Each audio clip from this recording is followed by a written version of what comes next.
And we're live. Nothing else embarrassing to be said, right? Maybe. Oh, I'm just getting started. Hey, everybody. Welcome to Voices from Mausoleum's Zombie Live. We're going to talk survival and morality during the zombie apocalypse. I'm going to do this so I can see the comments. Hi, Steve. Hi, Steve. Steve. Hey, I just got a notification that we're live. Did you know that? You have to go watch Steve's channel to get book recommendations, Mike. That's right. Everyone knows that. Duh. No freebies. Yeah, so the purpose of this conversation is just kind of have some fun and talk about, we're wrapping up. This is the last official day of Zombie Awareness Month, which is May, for anyone who didn't know. Melinda actually pointed this out to me last year. I didn't know May, there was like a Zombie Awareness Month, but there is. And so this entire month, you've been oversaturated with zombie content. So this is the final wrap up. So we're going to go around the room and introduce ourselves, and then we'll jump into how we're going to survive on the zombie stuff, inevitably so. For those of you who don't know, my name is Angel. I am the host of Voices from the Mausoleum, which is a horror YouTube channel that is pretty much about anything horror related.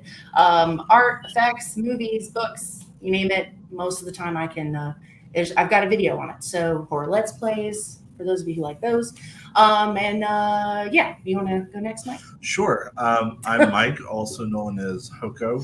I edit videos, and sometimes I'm in the videos, so that's always good. And I also have my own upcoming YouTube channel, Kitchen Drawer with Hoko, where I'll be doing videos of literally anything and everything. So we have anywhere from the history of Hilton Head to social engineering coming out in the next few weeks. So yeah, huge range of things. So yep, happy to be here. Melinda. I'm Melinda. I'm Angel's best friend. I don't do horror. This is in the right place. She once made me play. What'd you make? Krampus Comes Home. She once made me play Krampus on the PC for our other YouTube channel that I do more stuff on called Mama's Me, and I literally screamed. It's pretty good. So It was fantastic to edit. There's a lot of cussing. Yep. Yeah. So, and that's not altogether true. I like the Scream franchise. I like some of the Final Destination movies. Like there are horror movies I like. I just don't like to be like jump scares and things like that. The paranormal stuff and like the really, I like thrillers. Yeah. Slasher stuff like that. You can watch zombie stuff. That's valid. Yeah. That is all. All right, Tasha, take it away. Oh, man. Tasha, I edit. I do some writing of my own. I'm actually just getting ready to start doing book reviews and my version of author interviews on my site. Building that now. And I do whatever Angel drags me into. Welcome to the club, Tasha. Welcome. Y'all are here willingly. I didn't make it. Yep. And I officially, very, very professionally asked Tasha to officially be a co-host for the channel today. And she said yes. I did. Hey. I did. She said yes. Yeah. So, Tasha's awesome. We love Tasha. All right. Yeah. My turn? Oh, sorry, yeah. Hi, my name's Andy, as you can probably tell from my accent. I'm originally from the UK, although I currently live on the sunny Greek island of Kos, although it's not sunny at the moment. It's 4:00 in the morning, and it's, oh my God, o'clock. What am I doing here? But yeah, to give you an idea, it's just after 4, and it's already 20. Oh, you don't use Celsius, do you? That's about 80 Fahrenheit already at this time of the morning. So the fans are going and things like that. Yeah, I moved here some years back following an accident, and the spare time allowed me to start doing what I'd always wanted to do for years, and that's start writing. And here I am. I obviously took the wrong path. Here I am. Sorry for what you're about to receive. There you go. Short and brief. Vodka. Sorry, no. The perfect drink. So I'm Jeff. I do some horror writing. I'm a big horror fan, have been since I was a kid. I pretty much figure I was asked to be here because I also have a military background and survival training through that, and some rural background and different things that might lend themselves well to the scenario that we're going to be discussing. So, and hopefully you'll see more. I don't have a website or any kind of content I'm putting out regularly, but hopefully that'll change soon enough. Yeah, cool. Sweet. Yeah. Greg, are you able to do introductions when you come back? Oh, All right. Yeah. Well, I'll bounce out again here in a second, but my name is Greg Stumbo. I'm an author. I write a zombie series, zombie comedy series, Generation Z.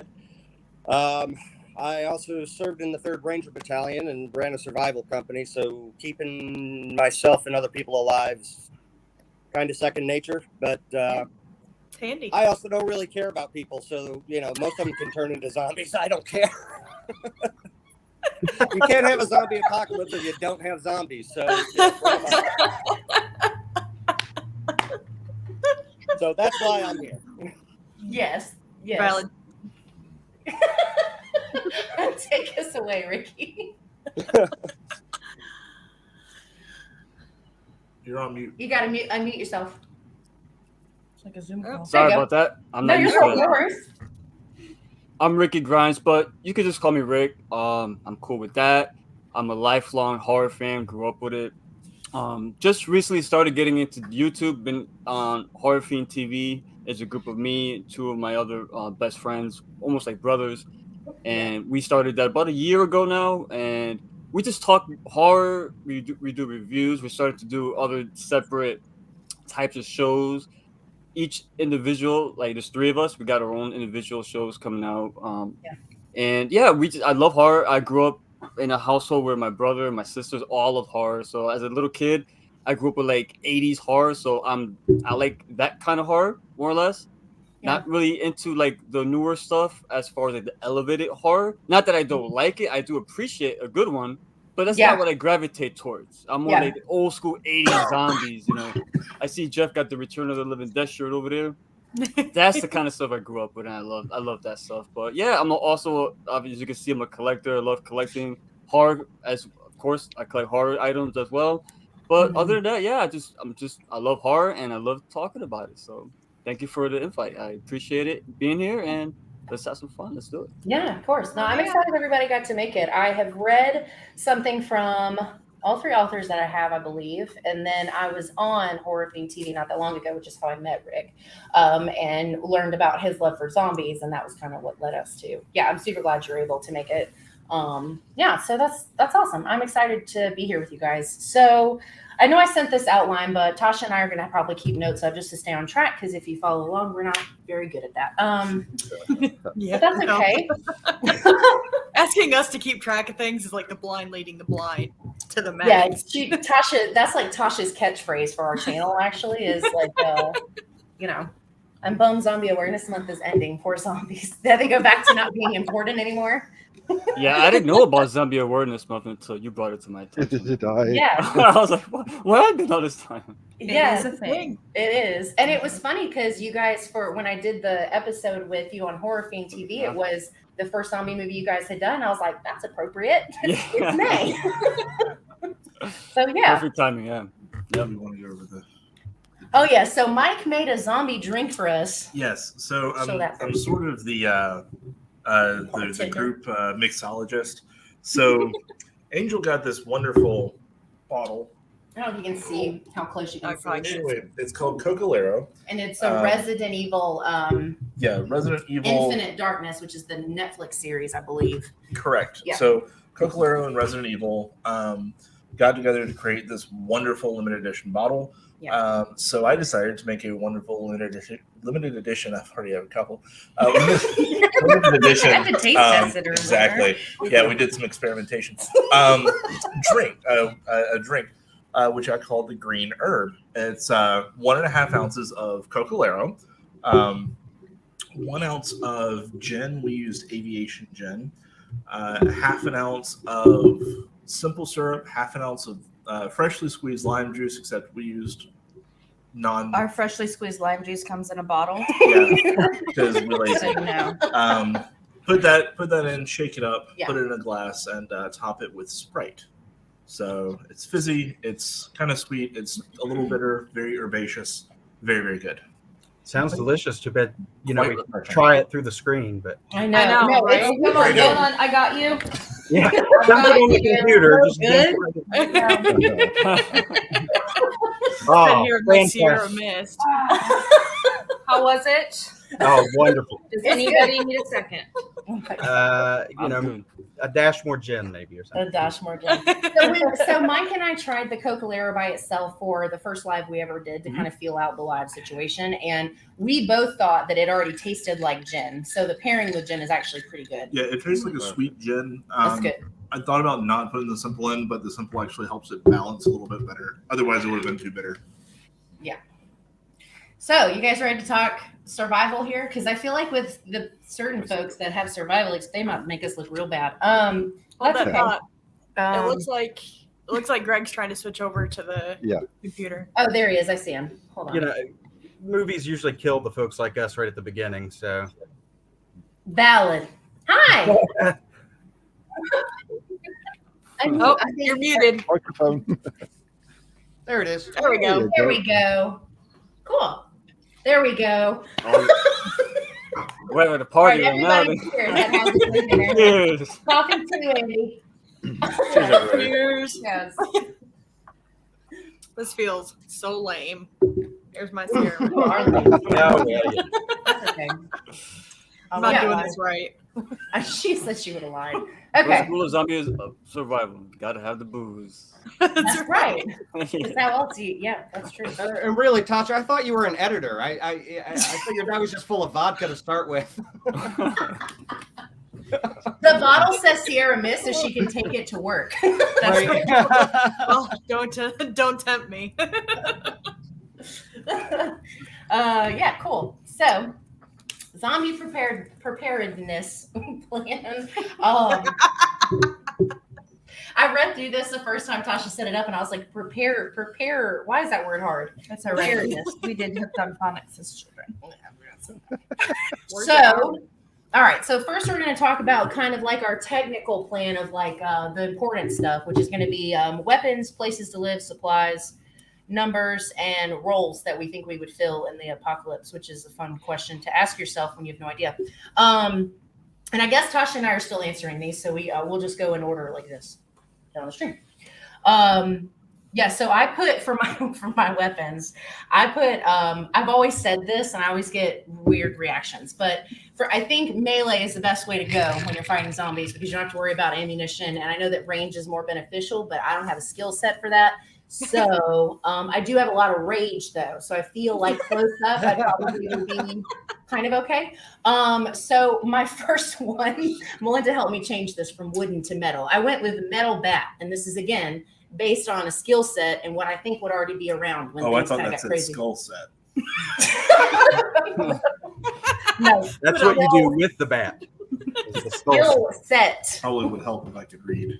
Well, yeah, I have my notes on my phone. Skill set. Because I don't have like everyone's always like, no, I would do a crossbow. I'm so happy that people know how to use those.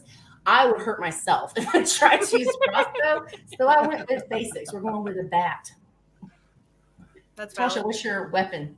Well, hearing yours, I just changed mine. Mm. Uh, Why? So- Because it sounded dumb. What are you saying, Tasha? No, I had picked an axe, but like thinking about it, I mean that's something where there's a potential like you swing it and it gets stuck, and then you're like trying to like pull on it and everything else. That's a good point. That's bad. No, that's a So- really good point. Yeah, and that way, like you said, you don't have to worry about trying to find ammunition and technical difficulties and that kind of thing. Technical difficulties, yes. Yeah, they're real. All right, Andy, what's your go-tos? Well, I can answer from two perspectives. If I was in the UK, I'd be screwed because I'd probably have a teaspoon, because it's a weapon. Oh, seriously.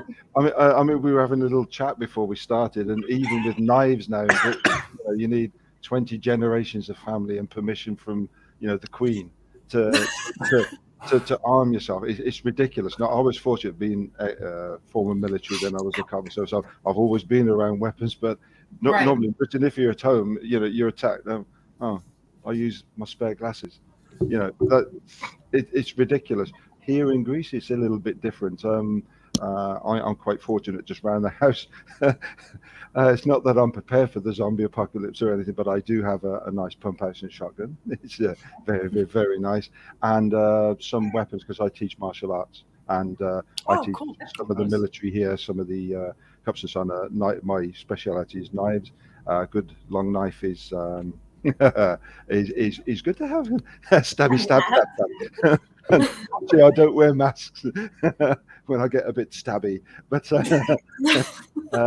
yeah, no. To hand a good knife for up close and personal, and just to make sure they don't close too quickly, the shotgun. There you go, nice and sweet. Nice and sweet. You just talk about being stabby. Makes sense. Stabby, stabby, stab. But I'll be ever so polite because I'm from the UK. I'm sorry, I'm about to give you a good stabbing.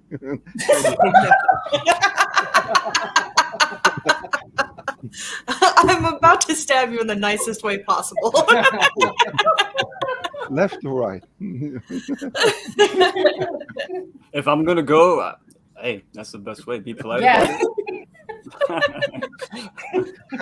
Sorry. What you got, Jeff? All right. Well, so my brother is a blacksmith and a knife maker, and so we go to a lot of different things involving that. So I actually have a couple custom weapons. I should have brought them out to show them, but I won't do that. So I have a hatchet with a very sharp, pointy end on it as well, and I have a very large chopping knife that would lend itself to all kinds of just violent action, we'll say. Zombies. Mine's more choppy chop than stabby stab.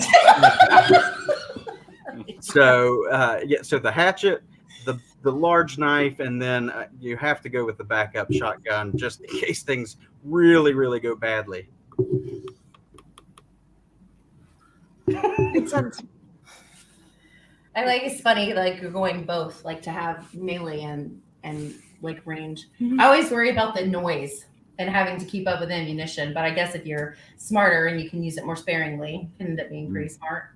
Yeah, I would recommend sparing use of the actual guns because, obviously, ammunition eventually becomes a problem, and the noise can for sure. Things you don't want. That's true. Yeah. All right, Rick, what you been thinking about? See, me, the zombie fan in me, or horror movie in general, I would say, like Andy had mentioned and Jeff, the shotgun is the best zombie killing machine where you can have. It looks cool, it's awesome. But me, I couldn't use a shotgun. I mean, I could never use a shotgun. So I'm gonna go with knives and blunt weapons, stuff I could easily modify. You can modify a bat really easily, or any type of machete, or any type of blade, anything sharp. For example, and then you got to keep them sharp, obviously, but you don't got to get ammunition or anything like that. That's what I'm going to be having on me. I'm going to keep them small, and I will probably have a blunt object, a bat, for example, and also something sharp like some type of blade on me at all times. And that's what I'm going to go with. I'm probably still going to die, but I'm giving it my all. I mean, I would love to use firearms. I don't know how to use it personally. I'm going by this if it's me in a zombie apocalypse. I don't know how to use firearms, so I would if I come across it, I'm going to use it. But it ain't going to end well. So if I'm going to play it smart for the long run, I'm going to go with knives and blunt objects so I can modify them and keep them handy and somewhere I can grab it really quickly and not be in the way. But that's what I'm going to go for. Best weapon is sense of humor. Distractions to others are sacrificed. Well, I have time to run. That's JR. Yeah, okay, JR. Man, that's my own heart. Yeah, so JR is one of the other corners of Three Corners of Horror with Rick on his. By the way, he would do that too. He ain't lying. That's funny. Greg, Okay, what you Greg. got?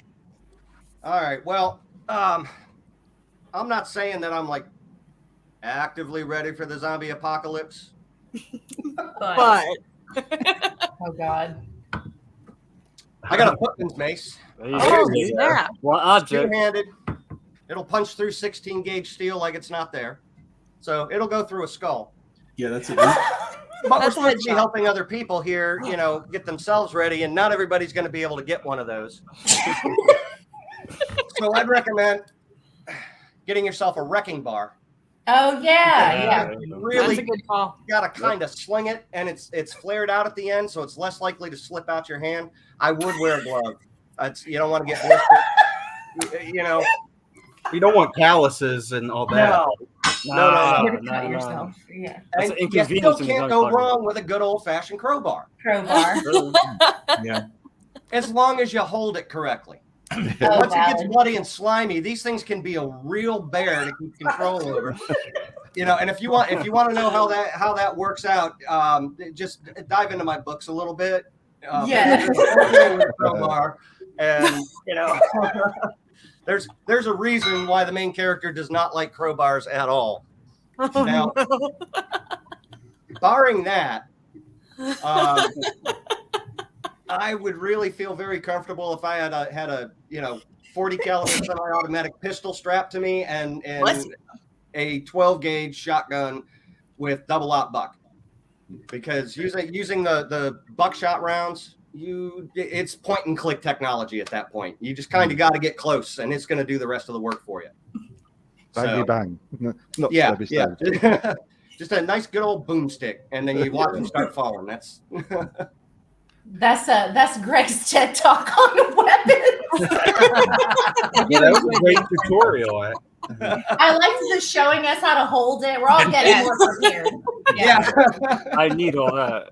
Oh, and the gloves. I wouldn't have tip known that. is- Yeah, the gloves. Yeah, too. yeah. Well, here's the thing. I like you guys. So when the zombies come, I'd like for us to be able to get together. It might take 6 months. Well, Andrew, you're gonna have to swim, I can swim. but you're welcome to come hang out with us, dude. I'll make a raft of dead zombies. I'll make a raft. I'll be across. We'll come get you. Bitey side down, though. Get up. Yeah. Yeah.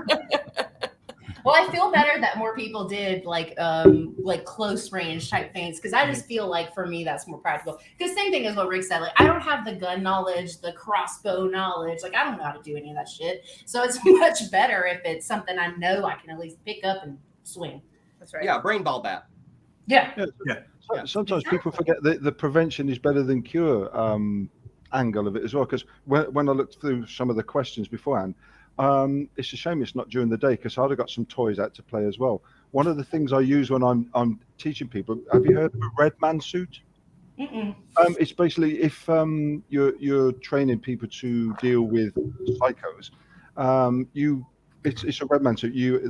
Spookily enough, it comes in red, and but it's all the pads and the arms, and you wrap up like that.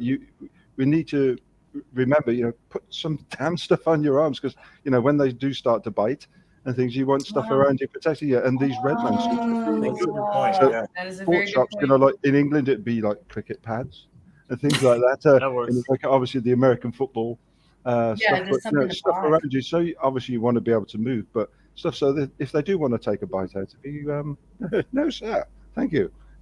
That does Yeah, make see, I sense. didn't even think about that kind of stuff. Yeah, see, I'm not prepared. I'm not going to make it very far. We're Yeah, dead these already. red man suits are There's superbly there's an American company that makes they make just regular clothing that is bullet and stab proof, that they're hoodies and pants. So they're puncture proof. So you could actually just put on one of their hoodies and it would probably keep you from getting bitten. Or like motorcycle stuff, you can get that in jeans and jackets, can't you? They Yep. put That's padding true. into That's it looks true. normal. And some of it's pretty thin and Yeah, not you've gotta- overly bulky. consider stuff like that. There's also stuff that they use like when they do dog training, like Oh police, yeah. That's true. Police officers That'd be do kinda dog hard to, training. like, Well, they have some thinner stuff too. That's not just Wow. all padding. Would you rather walk like a doofus or get bit? I feel like this is not going to cover everything. If I fall down walking like a doofus, I'm going to get ate. Like, Yeah. Think of yourself as a deadly Ewok. You know? Either Well, way. you can actually just walk around your house and do a bite test on stuff. I mean, Mm. you know. I often You know, bite they're- random things in my house. Yeah, I could probably bite through this suit jacket, but my motorcycle jacket, I ain't getting through. I'd have to gnaw on that thing for an hour. So, Who's I don't got the think the time to t-shirt's gnaw gonna for work. an hour? well, a Walking Dead guy, that's who's got the time to gnaw for an hour. That's fair. You're right. Yeah. That's fair. Their schedule's pretty clear. Yeah. Where's the train mail when you need it? Yeah, so that takes us into kind of places. And I'm aware before I disclose my plan, I'm aware that there are flaws. I'm going into this with understanding that there are flaws with this plan, but I'm just gonna own the ones that I've decided. So I put like 3 things because my biggest argument, and we were discussing this earlier, Yes. is I feel like when things like this would happen, you are not really, unless you know some key codes to a bunker somewhere. If any of you do, I would like a DM after this conversation. I don't have that. So I assume that wherever I have to go from the beginning is not going to be where I end up before I either die or the world gets slightly better, if that's even possible. And so, with having said that disclaimer, so you guys don't laugh at me, It's not a bad I'm idea. still gonna laugh at you. no, Mike, you're not shut allowed up. to laugh. You're on this side. I can hit you. Wherever she's So- going to say, we're going to be there together. So That's you better true. be on board. That's true. Well, Pun intended. Yeah. So my answer was a cruise ship. I'm going to explain, or a houseboat, or the other option, of course, would just be to find somewhere that's like not in a city because we live in a big city. And so that would be like another thing. Just I don't have like a specific place, but just somewhere kind of like away from the population. And so obviously, like you have to clean a cruise ship off.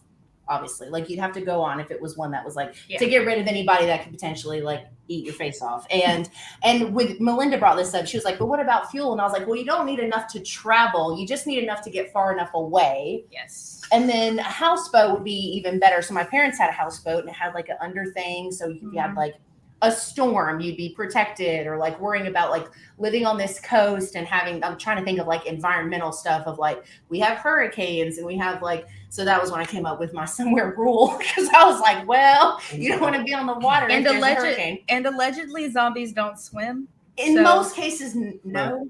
Sometimes.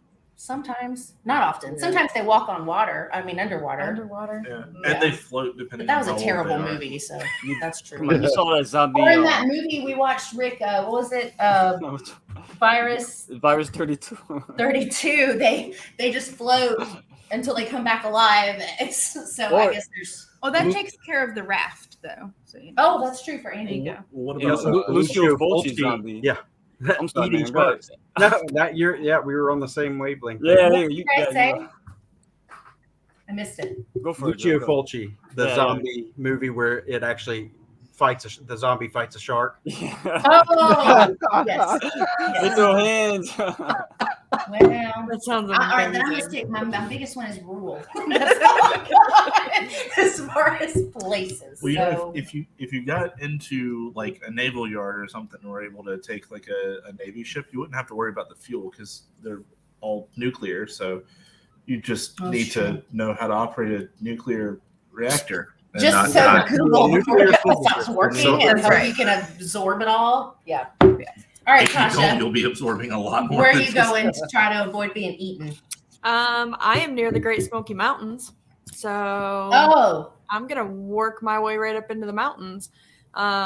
Even though a lot of it is super touristy, there are a lot of sections closer to where I am that are just like completely isolated. So I feel like no people, fewer zombies, sure. be good to go. There's also bears. So, you know, it's like built-in protection, maybe. Yeah. I'll Well, probably eat the bears. I've seen zombie on- movies where they eat animals. Oh. Depends on how hungry they are, I By that guess. time, you're hunting the bears. By that time, Yeah, that's true. get food. Yeah, but she's only going to have a baseball bat with her. Have you ever tried to Yeah, go bear hunting no. with a baseball bat? Right. It's really hard. That's valid. He's got an axe. I didn't know I could. Steve. Hi, Poltergeist Steve. Thanks for coming by. Yeah, he's been a part of Zombie Awareness Month for two things. You got to play zombies and talk about what is it, Train to Busan. with us. I could play a good zombie, man. Yes. I could be like Oh one my of those God. little frail, decayed Sorry. ones. You don't need much makeup on me, man. Just oh man, I'm there. I'll do it for free. JR, a strip joint. Nobody will go there. They have food you can ration, a lot of liquor, an American version of shot. There's got to do- be one called the Winchester They somewhere. do got a lot Yeah. of liquor. I'd Well, say just that. rename it. Yeah. Just put a sign up, like a cardboard sign. Just, That's right. Okay, Andy, what was your safe place? Safe places. well, initially, while you know thinking what to do, one of the good things about living here in Greece is a lot of the properties they have these shutters. I never realised it. But virtually every house has a shutter, so at least you've got time to think before you go to the Winchester. But really good here is they do. One of the things I found out with some of the stuff I do is that they have conscription here in Greece, for the military service. And let's just say the standards aren't what they are in our part of the world, in the USA and in the UK. Yeah. And like their idea of a hard day out, like would be a barbecue in the morning, perhaps in the heat, and playing with weapons and things, and then milling around a bit. And we've got one of those camps not 10 minutes away. It's where they train. It's full of weapons. It's full of vehicles, fuel, things like that. Now that would only be a stop off, you see, just to visit Sure. and say hello and decimate a few hello. people, stock up, because then the hotel, one of the hotel that I did a security on, they've got these underground storage areas. And the things that's great about them is they have these shutter things again, that the shutter type doors, but they have hand cranks, one way in, one way out, with I think there's another thing that you can get to by an elevator, which you could easily block and so on. But this is like an underground palace. We're talking about is not only is it secure, but they have like the spare clothes, bedding, linen, cages of water in bottles, because they drink a lot of bottled water. If you drink the water here from the tap, you will zombify very quickly. But they've got food stores and things like that. So now you say, okay, well, what happens when the electricity cuts? Well, they've got generators as well. And these things, with all the fuel they've got these huge, massive blocks of generators. And so for a while, you'd be just eating, I know it's perhaps goes on to one of the questions later, but there's food, there's electricity, there's power. It's just a palace. Good to And of go, course, you have to man. kill Yeah. everyone you Really, we see just need to first, move but once you're Yeah. in, it's just a little 10-minute drive away, which you can get to, stock up with a few things, then down underground and just turn into to Gollum. We forgot the sight of the sun and the taste of food. It's wonderful. That's perfect. Yeah. Sounds like I It's- need to yeah. start doing security at hotels, man. I'm telling you, well, I'm a the good way one. they've got this particular, I've seen other places where I've done so good, but this one, it's just this one way in and out. And what's the sad thing is when I was looking around it, when I was, I thought, this would be great in a zombie apocalypse. This is it's one way in, one way out, and food, water, clothing. Everything you need. Yeah. That's crazy. Wonderful. JR Barbecue. could basically describe From Dusk Till Dawn. Oh, the strip club. Yeah. You just have to be wary of vampires there. Yeah. Well, If we focus on just zombies existing, Zombies, I'm zombies, not adding the vampire vampires, elements. They're Yeah. undead. Yeah. Same No. difference. That's right. Zombies aren't as sexy though. All right, Not Jeff. usually. As vampires, Yeah. that's I mean, probably fair. That's fair. That's fair. Well, vampires will take a shower every now and then. Every now and then. Yeah. And I feel like just general blood is slightly more appealing than like guts. Yeah. Anyway, I digress. No. All right, You know Jeff. how let's, bad I'm zombie curious apocalypse to must see- smell too. Oh yeah, that's true. Yeah. Well, so I live in West Virginia, so I'm surrounded by the Appalachian Mountain Range. So there are plenty of hiding spots and caves and different things. But I have a friend that owns a cabin in a very remote area, and there is one road and it's actually a bridge to get to it because it's surrounded by the river on almost all sides except for a pretty solid and steep hill on the back. So that's my go-to because it's essentially one way in, one way out, or at least one easy way in and out. You could blow the bridge, so really nothing could get, well, unless we're talking about the zombies that can tread water, float across, or swim, they can't get there. And you can of course shore up the backside with some walls similar to what they do in The Walking Dead. So you would have pretty much full protection there. And there's plenty of fresh water flows through there. There are places to grow your food, wildlife. So you'd have pretty much and a generator. So you would be pretty well set at this place. I tell people all the time, if an actual like crazy apocalyptic situation goes down, that's where I'm going. If you let me know you're coming in advance, I'll let you into the lockdown facility, but just don't show up uninvited and we'll be good to go. We'll be there in a few hours. We don't care about the apocalypse. It sounds By the like time they that. climb the mountain and are getting up there, they're going to be so exhausted and staggering, you're going to shoot them before they know who they are. That is one. Yeah, that is one. That would be me. That's why I said to give a notice. You shot our physicist. Well, he was groaning and when we came up the mountain. Sorry. And you can see my dog. My dog will be the occasional That's okay. guest here. Dude, I love Yeah. that, man. Mine is Don't just tell sleeping. Tasha's dog; he'll get super pissed. We won't be able to get rid of him. I'm so jealous. Oh, I have to it's a thing with him when he's like, Aw. oh, he's doing something with that computer. I'm going to crawl up and look. So Yeah, that's an always animal curious. thing in general. I think. Yeah, they're always curious. They always want to know what you're doing. Yeah. Yeah. For me, real quick, I'm gonna keep it real simple because, like, I'm gonna stay out of anywhere that's gonna draw a lot of attention, not just from zombies, from other survivors as well. Yes. Because they're all gonna be going for what you're going for. Yep. So just piggybacking off of them, this is what I had too. I'm gonna go somewhere isolated with a natural source of food and water. Mhm. I don't have anywhere in particular in mind yet. I haven't found anything, unfortunately, but that's what I'm gonna be looking for. Like anywhere natural. You mentioned a cave before. Anywhere, somewhere you can find down, you can hunker down. It's not gonna draw attention to nobody.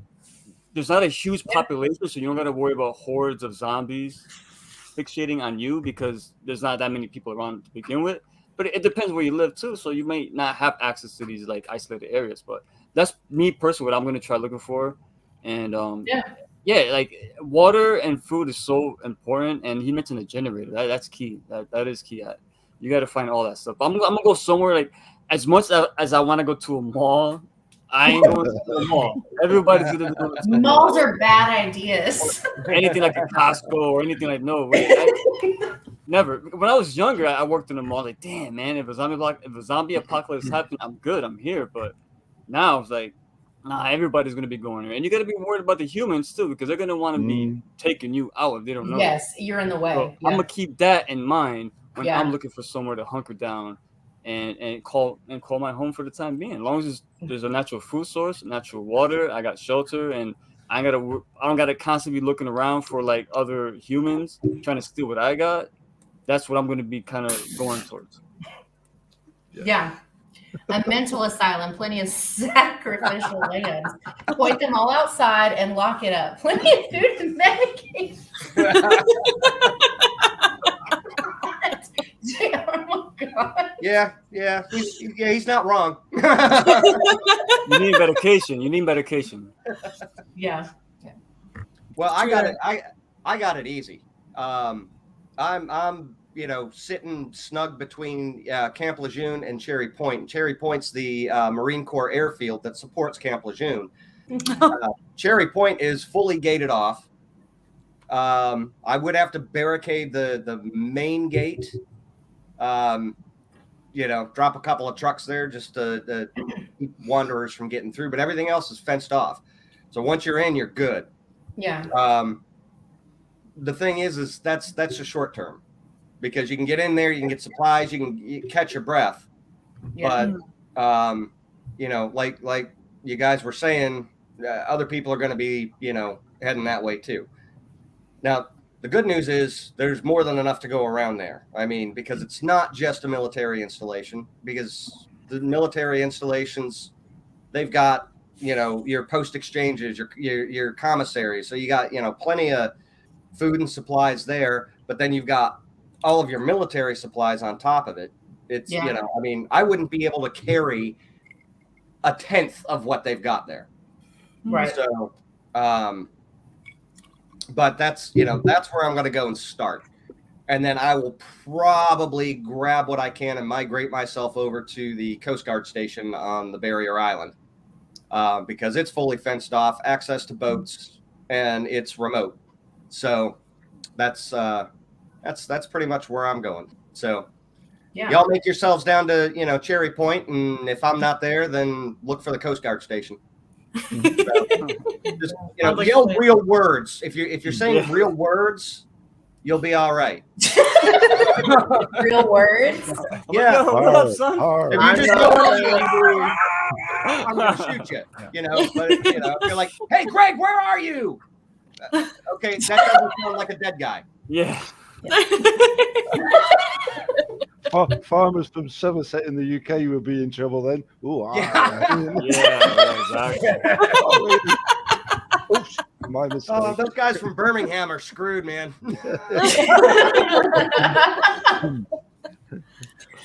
Oh, that takes us to supplies, which we kind of talked a little bit about, but I think so. I think this is so hard because I think this is one of those like obvious situations where you think you have this like perfect plan and you know what you're going to do, and then as soon as you go to do that plan, like something's going to pop off and like it's going to get completely wrecked. But my original concept for supplies is depending on if I were obviously like at my own home or somewhere where I already have stuff, I would take the things that I already have. That would be like anything medication wise, if I had any leftover like antibiotics or anything that just happens, because I'm really bad about taking those all the way through. And like, it's like food items that make sense to take, things like that I would take. But then my first thought would be to go somewhere that may have both, so I can get everything from one place. And of course, those places are ransacked, which they more than likely will be by the time I get there. I don't run. And I think like I always would put like food and water before like the medical stuff, mostly I think just from like, I don't know, like I just feel like that would be more important in the moment. So I would just probably store hop for a while until I got at least, especially if I was somewhere where I was familiar, just to kind of focus on getting enough to keep me for a little bit. Because no matter what you do, you can't carry a U-Haul full of supplies through a zombie apocalypse. So it's whatever you can shove in a book bag and, keep it moving. So that would be my initial plan, is to go hunt for these things in stores that haven't been completely wiped out yet. Short and sweet, Tasha. That's all you can do, man. I'd probably hit up like REI, other like hiking, camping supply stores. They have like a lot of the MREs and that kind of thing. A lot of the supplies are geared towards being lightweight, easy to carry. Feel like I could get a good chunk of what I needed there for what I don't already have for hiking supplies. But yeah, it's tough because like grocery stores are the first places everybody's going to go, like pharmacy. So maybe like vitamin supplement place. Oh, that's a good idea. Because I'm sure you're probably going to have a really shitty diet for a while. Yes. Health-wise.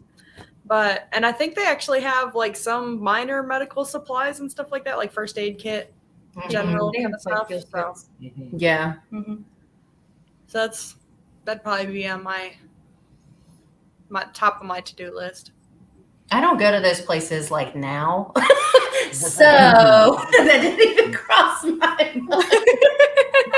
I was like, Some of us whatever like hiking stuff I don't have, I'm like, I barely have walking tennis shoes.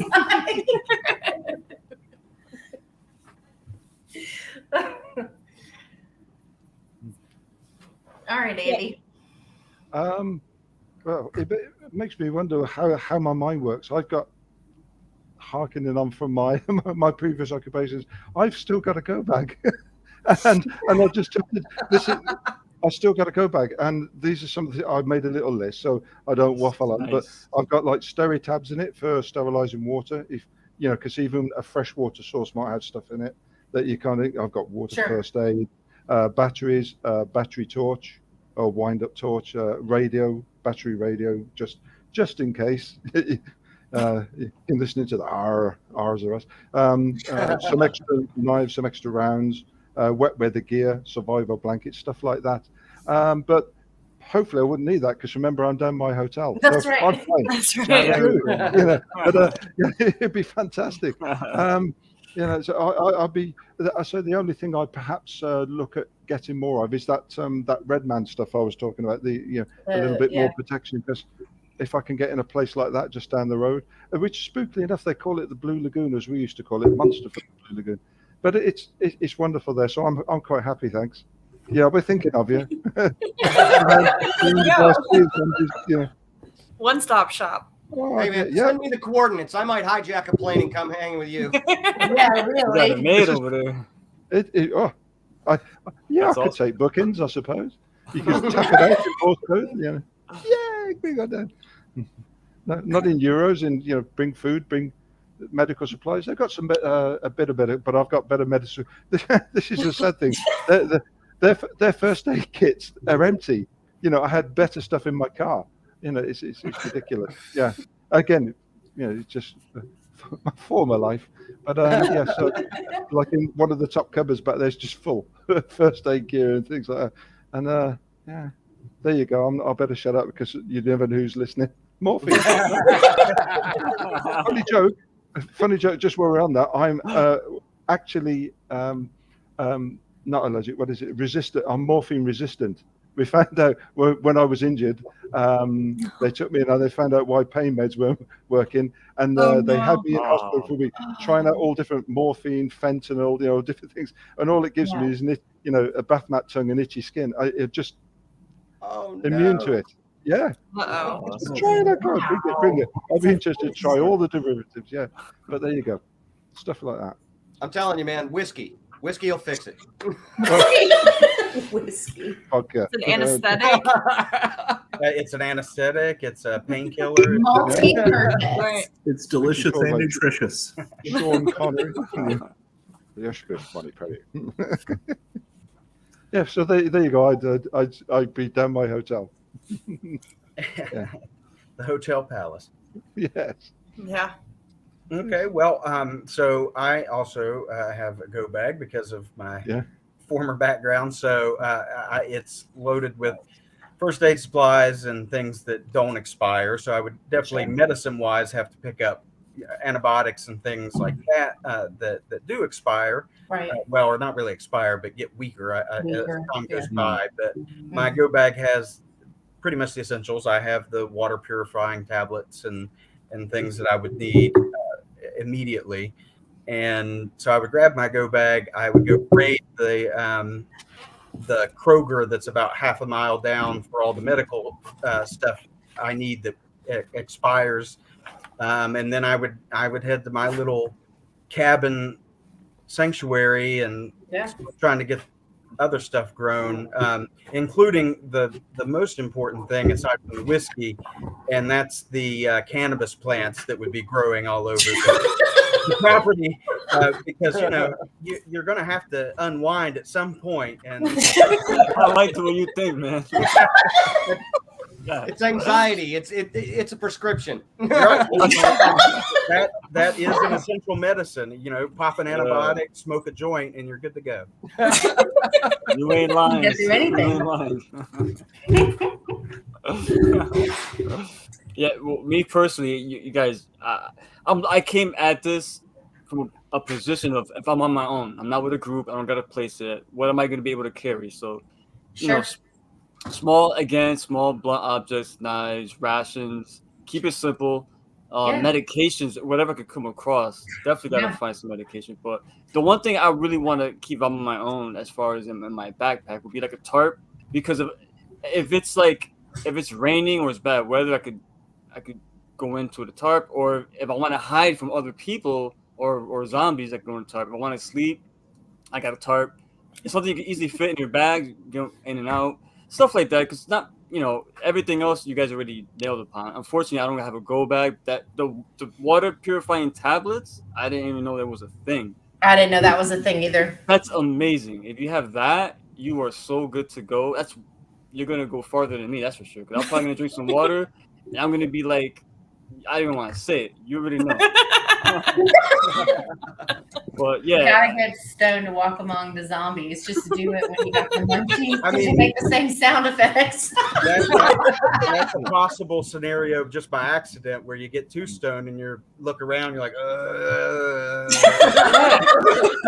that's what I'm saying. Oh, wait a minute, I'm not surrounded by my crew anymore. I'm on my own, man. I wanted to stay clear-headed, but if you got your own place, you're all right. I got my own little area. I can just wait it out. To my cabin, you know, just send up that smoke signal. Yep. But if you get the munchies, you have to keep an eye on your food. But that's the problem too. You gotta go through your rations. Oh man, I didn't even think about that. Yeah. You got to lock those up and give it to you got to give that to the teetotaler in the group. Like, hey, watch this pee and nobody gets into this cage, man. You got the munchies, man. You'll eat anything. So everything's fair game at that point.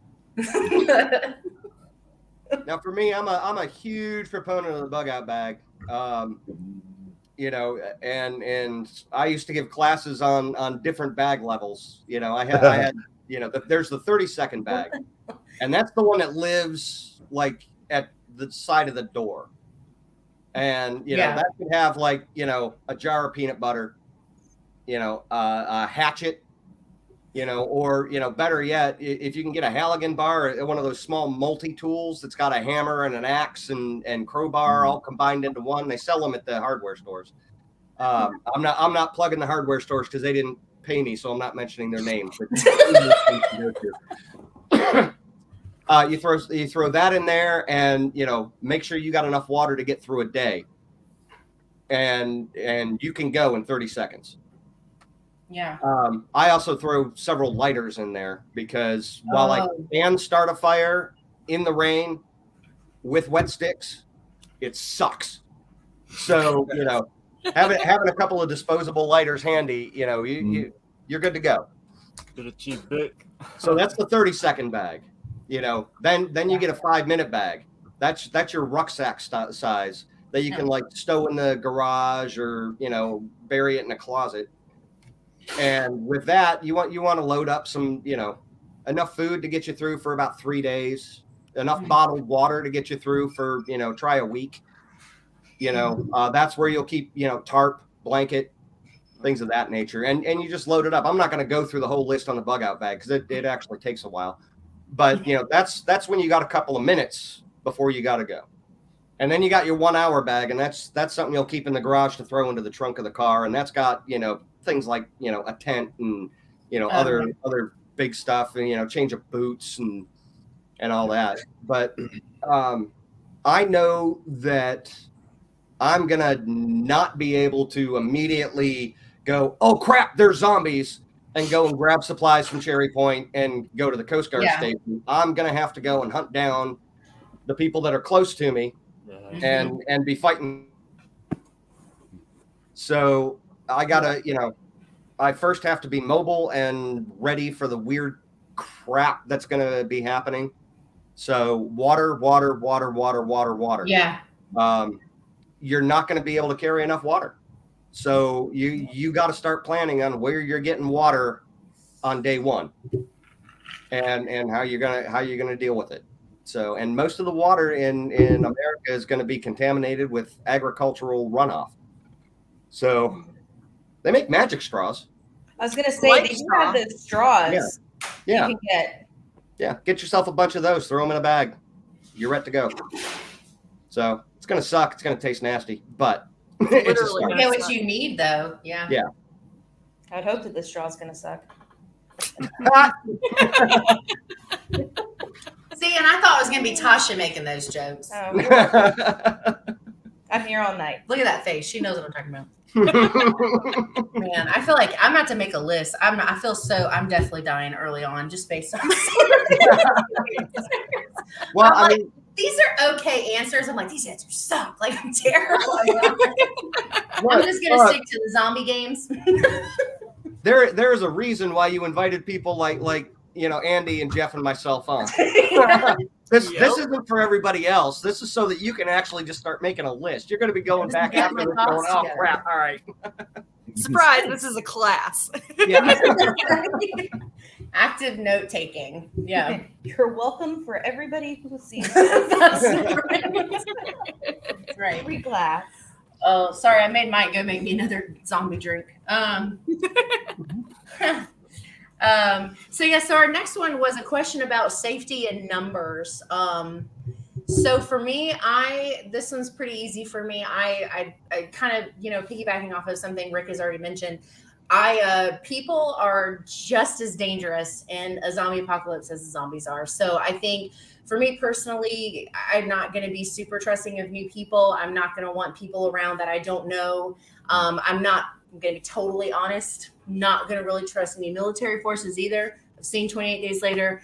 It's just going to be like me and mine. And that's like it. If we don't have a pre-existing relationship, like I'm not interested in like having someone that I don't know in like my group or around me. So I feel like the fewer, the better, because the more people you invite in, the more problems can happen, bad things. So can't trust people. So that's kind of where I am with that answer. That's a good place to be. Lucky for us, most of the people we hang out with at this point are pretty knowledgeable in terms of zombie survival. So. We're doing okay, Tasha, is all I'm saying. So the only family that I have close by is my grandparents, and everybody else lives like 12 hours away. So that would You're not 12 hours away? Sorry, continue. I mean, but city. Come on, Oh. Asha. You come We'll up to the come to mountain. you. we'll be fine. We'll come to you. Maybe. All right, that works. So yeah, no, I'd keep it small. Thankfully, I mean, with the job I have, a good chunk of my friends down here, law enforcement. So I feel like they'd be somewhat prepared, and mostly former military, actually. So, but yeah, I'd try to keep it small. 'Cause like you said, I mean, eventually, obviously, once zombies work their way through, then you start getting into the more classy stuff or the more advanced stuff with civilization. But yeah, for short term, just keep it small. So it's a matter of perspective, isn't it? It's where you are at the time. Those fortunate ones still in the military, whatever, you can trust your team around you. But Yeah. like we are now, it's like kill everyone you see if you don't know them. You've got to. I would not trust. I'd take a neighbor or two because they could be like chomp fodder. But until you get where they're going, but you've got to look after number one and your immediate loved ones until something happens where it comes out, and it gets that way because zombies are a known quantity. They bite, they either shamble or run, depending what form of zombie you end up getting. They're quantifiable. What Vampires, you're gonna do. But like you said, 28 days later, or in virtually every zombie thing that comes out, you see it's the humans who are the danger, and their target practice to begin with, just to get your eye back in. Make sure you can get a clean headshot every time. Or stabby stab, remember. I knew it wasn't going to be long before Andy got stabby again. Yeah, you're my friend. But yeah, it's safety in numbers. Eventually, perhaps, maybe, we'll see. That's if you leave anyone alive. Anyway, That's right. Not being nasty about it, but just be practical. Nothing personal. That's true. It's Yeah, survival. you'll be very polite about it. He will. Yes, he's very polite. I had a good mum.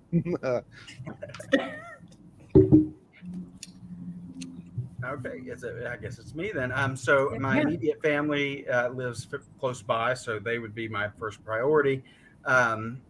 And I have friends of various skill sets, and I've actually thought through this in a scenario like which friends am I grabbing to be like, come on, we're going now because we need to move. And obviously, when you want to be mobile, you don't want a massive group of people that you're trying to herd around. So it's going to be a small group, and I know the friends that have the skill sets that I lack, or that can bolster things that I have. So I would grab those, and we're talking less than 10 people, maybe six to 8 people at most, that I would grab in my group to get to where I need to get to. And then maybe later we can start bringing people into the fold as we set up and vet people that we know we can trust. But that immediate is just my family that's close by, and then the friends that I have that I know we can survive together, and I'd grab them and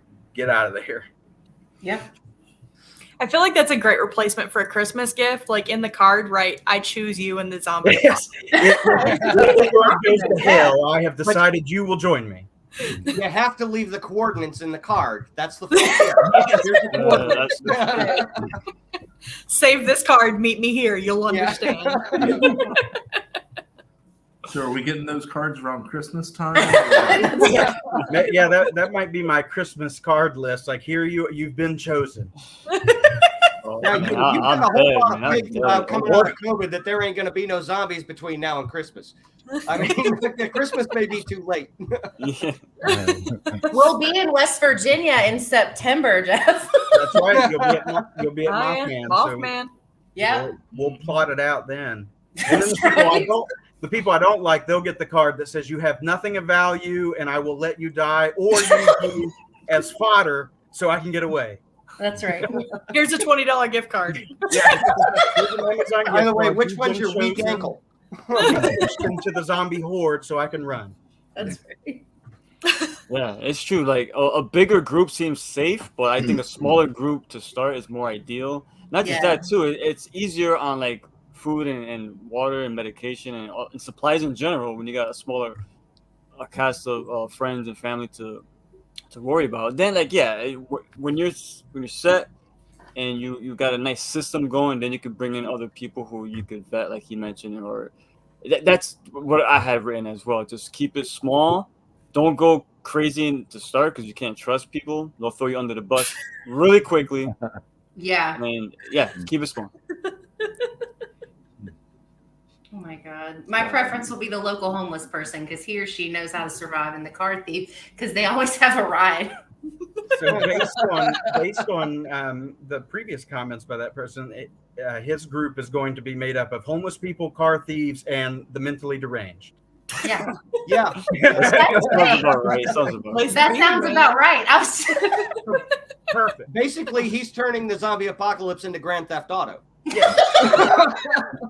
Yep. With the strip clubs and exactly. Yeah. Don't forget the strip club. That's true. Come on, you psychos. We're going to the strip club.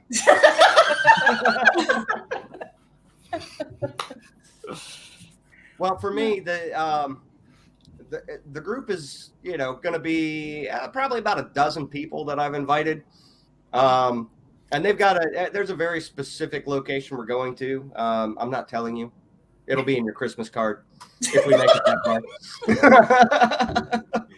far. But now I got people with different skill sets, and these are people that I already know don't pop under pressure. And that's the big thing. So absolutely. The first thing the first time I learned this was in the Ranger indoctrination program. The amount of stress that you're put under in that is intentional because they need to make sure that you're going to be able to operate under pressure. And I watched these, these you got to you're already in the military when you get there, so it's not like you're coming in, you know, fresh off the street. Right. So you got to put in for the school and earn your way into the school, and then you get into the school, and then they put you under pressure. And I'm watching these career military guys start popping like you wouldn't believe. They just they couldn't handle it, and that was on day one. You know, we lost 55% of our class on day one, and we hadn't even started doing the tough shit. Dang. So, but then I was in a Celtic rock band, and we started getting successful, and the pressure that came from that little bit of success, some of the people couldn't handle, and they started popping, and I'm like, this isn't even like bad stuff. And you can put your brain together to move forward. And now I'm a bartender down at the beach, and we just started the summer season, and I'm looking around at the people I'm working with. I'm like, you'll be gone before the end of June. You'll lose your shit about midway through July. You're going to completely, you know, slide right off in August. You know, oh, you'll still be here in October. Okay, you know. So bringing other people in, you got to be really careful, because you know how a person is when things are okay is one thing, but you put them under a little bit of pressure, and they become a completely different person. So that's, you know, you got to find a way to gauge that. So like Andy, when I come and move into your basement palace, you know, we'll pick a spot outside that's safe for them to stay, and let them stay out there for a little while. And you know, and until they've had enough stress and handled themselves appropriately, and then we can let them in. It's good. There's a huge elevated balcony area. It's good. That's perfect.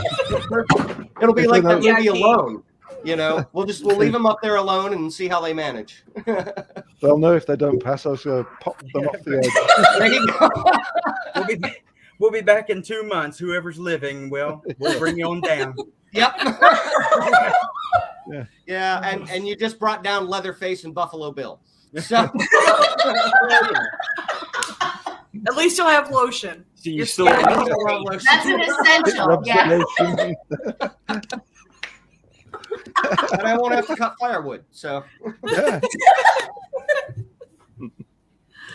Yeah. That's true. You know, you do have to think about that with people that you do know as well, too, because when you see people in normal, like day-to-day things and you see them stress out about like a bill or a job or a relationship, it's like, how does that translate into what they could or couldn't handle when like shit gets really, really bad? Because we all like, I feel like I sit here and I can say, oh, I think I would be this, or which is going to go actually really well into our next question. But like, I feel like you say like, oh, I think I would be this based on what I know about myself in this life.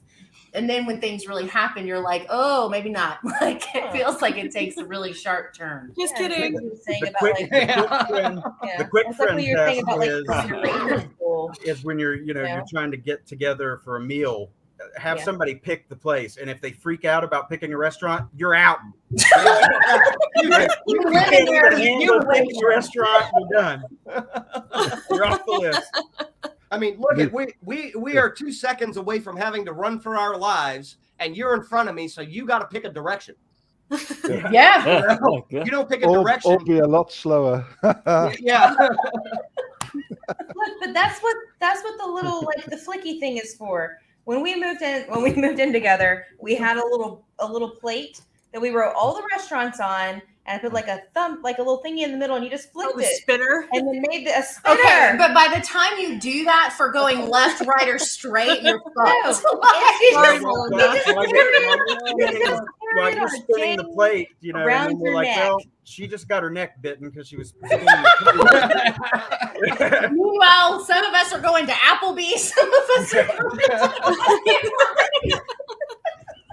And some of us are going to end up like Glenn underneath the dumpster. Oh! Bro, you just brought back some bad memories right there. Ouch! Ouch! I didn't even watch that part. It hurt my soul. That's a good point. I think I'm good in a crisis, but I get annoyed by little shit. I think I just don't have patience. Well, see, that works though, because then when someone pisses you off, you let them deal with the zombies, and then you still get away, right? So that's right. Yeah. Also, as much as I love my mom, she might not be invited to the party. Love her, but holy shit, that would. Oh my god. So our last part for this like main section is the role. This is kind of what I was saying, like role you would best fit or fill or have useful skills to, like, you know, like what do you think you're going to be like in these various stages, you know, like the beginning stage, the rebuild stage, like how do you think you're going to kind of like move forward based off who you are now? That's a good tactic. You're welcome. That Glenn Dumpster scene still bothers me. I don't. So fun fact. I know so many people have already heard this, but I'm going to repeat it anyway. I got as far in The Walking Dead as the part where they did an entire episode about Carl eating pudding on a roof. Pudding. I was done after that. Done. So, but I did watch the clips of I've been to the house where he ate that pudding. Yeah. You didn't like the pudding house? The pudding house. You make it sound so much Georgia worse. landmark, the pudding house. I hated that episode. That was my like done. So I had to ask the people who know me what they thought because I wasn't sure. But what I put was, I feel like at least in the beginning stages, I could be a pretty good like planner, like organizer, strategies type person, as far as not necessarily like showing weapons like Greg here has been doing, but like just being able to like I think I'm pretty good at thinking on my feet, and I think like I don't have a lot of like weapon knowledge and not very good with maps, and so like my skill set for the zombie apocalypse is kind of narrow. But I did say, we were talking about this earlier, I did say that I think being put in that position like of survival, I've had to survive through some regular real life stuff that was really difficult. I feel like my will to survive is a little strong. I have a kid to live for. Like, I feel like those things kind of push me forward a little more. But I think that I would take it upon myself to learn how to survive better. So I would be way more open to learning things and making a point to learn things so that I could be more useful, which would lead into like learning how to use weapons and stuff that I have like no knowledge base for at all. But otherwise, I think I'll either get killed early because I'm like slow or I'm not useful. That's like as far as it's like I feel like I have a couple of good things, but I don't know. Like maybe that won't be useful. I don't know how to grow stuff. I kill every plant I've ever owned. Like, you know. And was in a bad relationship with The Walking Dead. Kept breaking up and going back. That's toxic. That's toxic. It is. I never went back. You got to learn to walk away. All right, Tasha, what role did you think you were going to have? Or what role did you think? I feel like if anything, after working in a hospital as long as I did, like I got to watch surgeries all the time. My dad was a nurse in the OR, so I was really involved with a lot of that stuff, handling supplies, that kind of thing. Mm-hmm. So I feel like, well, that and I get hurt all the time, so I've had to doctor my own wounds. So I feel like I would off the list. He's not going to make the cut. So I feel like that's where I would probably most come in handy. Longer term, I do not kill plants. I actually do really great with plants. So I can garden with the best of them, man. There you go. Need that food source. That's right. Yeah, that's important. Tasha, tell me where you're at. The medicine. Because when I hijack that plane, I'm going to pick you up to go out and hang out. To go to Greece. Swing by Tennessee, man. On to me? Oh, Yeah. Out and out survivalist from the word go, because I try and keep things small. I'm very fortunate the skills I have, you know, with advanced medic training, hunting, tracking, being able to, you know, skin game and things like that. I'm good at stab stuff and up close and personal. I'm also good at long range stuff. For how many times he said stabby? Hashtag Stabby Snab. That's a Hashtag thing stab now. but I keep it smaller, bigger, and of course, as the group gets bigger, then you're looking for people with various skills. But at the beginning, because you've got to look after number one and those closest to you, it's the survivalist aspect. Simple as that, Unfortunately, I've got the skills to do it. So even though I'm an old man now with grey whiskers, I can still All right, run I've got faster gray than hair a lot too. of You people. just can't see it. It makes you feel better. I've had gray hair since I was 13. Life's stressful. So stressful. Stress. Don't pop. You're That's me. Is it me? Yeah. People that know me joke about my varied resume and ask. It's usually the question is there something that you haven't done or a job that you haven't had? And I'm like, some, but I can figure it out. So I've done all kinds of things. There are lots of things that I could do. Obviously, I have the survival training, and I would keep people alive in the initial stage. But I've also been a professor. I worked in politics, so I understand governing people and building a society back. Though, given the state of the U.S., I probably shouldn't say that because obviously I didn't do a very good job. We're not going to blame you. I have a pretty wide range of skills and talents that I could put to use. So I would be just kind of your, like, if something went down, you're like, we need somebody that can do this, and you're like, go get Jeff out of his shed over there. I'm sure he can figure that out. So For me, all actuality, man, I'm dead. Early on, I'm gone. Full disclosure, man. No one on this panel wants me in the group because I'm done. I'm gone. But to play along here, I'm gonna be. I'm light on my feet. I'm really light. As you can see, I'm really light as it is.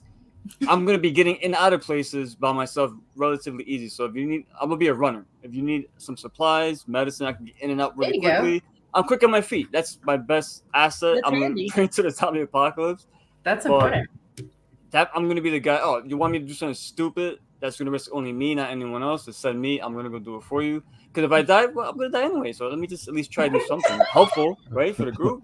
That's not going to put anyone else in danger. So I'm your man. You want some? You want some supplies? You want something done? I'm going to get it for you. If I die, I die. Oh, well. Hey, it's a valuable skill. All right, Not I'm going to say Yes, the sir. words that all of the viewers are thinking right now. Our hearts would be broken if Rick Grimes died at the beginning of the event. You just can't, dude. You can't. It's over. I hope it's gone, man. For me, I'm going to be Clark. That's the guy I'm going to be. And for those of you who haven't dived into that crazy world that I wrote, Clark is a guy who walks around telling people they're a dumbass. You don't know what that is. You don't know what you're doing. You're a dumbass. Here's how you fix it in 30 seconds. Da da da da da. Now go do it. I used to want to be a fixer. Yeah. But now I really actually just enjoy watching people fail repeatedly. It's like, you could have asked me how to do this before you screwed it up. But you left me sitting over here smoking a cigarette, drinking rum, saying, no, I got this. No, you don't got it. So I'm going to sit here smoking a cigarette, drinking rum, calling you a dumbass. Stubbornness will kill you. I want to be in charge because when you're actually in charge, then you got to deal with everybody's petty little bullshit. Yeah, I don't want to be in charge. This person's planting the wrong crops at the wrong time of day, and they're not getting the right sun. I don't give a shit. I can't plant crops. You can plant crops. Go plant the crops. You can't work with the guy next to you. That's not my goddamn problem. You want to plant the crops. I will kill shit. I will get your water running. I will do all kinds of stuff. but you got to do that, and all you got to do is get along with the guy next to you. So I don't care. Yeah. I like that attitude. Yeah, my days of diplomacy are gone. They're gone. They're gone. I don't need to fix nothing. I'm going to make sure my kids are covered. I'm going to make sure that my best friends are covered. I'm going to make sure that, my mother is covered. Outside of that, you're either zombie fodder or you're taking care of the rest of us. That's it. Those are your only two options. I will be the villain like Negan in a bathrobe, an army of mental patients in zombie skin, a loud horn, so I'm making my arrival. I can't argue with that. I feel like my answer to everything would be like, how about them zombies? Like, you want to complain about not being able to run for the guy next to you? How about them zombies? Like, go get along with them. Just don't say the Z word. Oh yeah, you're not allowed to say that. We're not using the Z word. Oh my god. Hey, Andy, you got red on you. Stabby McStabberson. Stab. Where's Phil? Has anybody bothered to ask where Phil is? That poor bastard. So I actually already know Rick's answer, but he gets to share again anyway. So we're going to go around the room. Fast or slow zombies? And does that change your course of action? You don't have to, I guess, dive into like how many details would change, but does it change very much about your plan if they're fast versus slow? And I'm going to go first. And I said this already once before. Real life, I prefer fast in the movies because I think they're way more intimidating because, again, I don't run. And so, but in real life, I would much rather have slow zombies. I think slower ones would be less terrifying. Because the fast ones, I mean, especially in some of the crazier stuff, like World War Z, where they like throw each other on top of each other, and it's like crazy. They're intelligent. Or like in Train to Busan, where they're like rolling through doors and hanging onto helicopters. I'd rather not have that in real life. I'd rather. My chances are already really low. I don't really want to add to that. So I would say slow. Let me see. I'll just be trying to give zombies talk therapy. What are you doing with your life? I mean, come on. And how does that make you feel when they don't let you just bite them without? Yeah. If you die by a slow zombie, Yeah. Fair.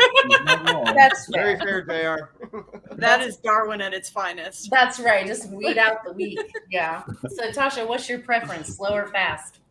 I mean, definitely slow. I think 28 Days Later was the first fast zombie movie I saw, and it like blew my mind, and it scared the ever loving shit out of me.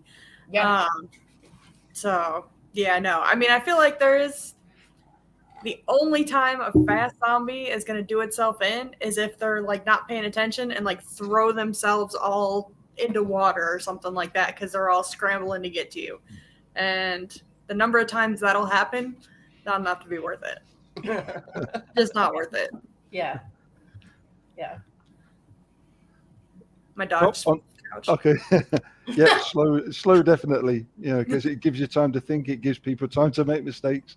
You can just mosey along in front of them reloading your shotgun. It's fantastic. Sharpening your knives in my case. But you mentioned 28 Days Later, but I like the perspective that they did. What was it in Black Summer? The way they were running, but from the different perspectives. Yes. It just shows you how dangerous it would be if you had fast zombies. You haven't got time to. That's why you have to be decisive. Why you don't panic. Quick. You bam, act, act. Think, go. And if someone's not fast enough, Go on. bye bye. That's it. Yeah. So fast would be a nightmare, and it would in some cases be down to sheer blind luck that you survive, because a lot, and in World War Z, the way they swarmed and things like it doesn't matter how heavily armed you are or how highly skilled you are, they just overrun you, and you'd be screwed unless you're very fortunate or planned ahead, or so slow anytime, please. The slower the better. Yeah. That's where we get the spinner out. Well, so he said slow. So JR says slow zombies. You can roll the dice a few times to ponder your. So dice is apparently in his survival bag. Oh, man, what is this? Priorities, man. Priorities. That's right. This guy.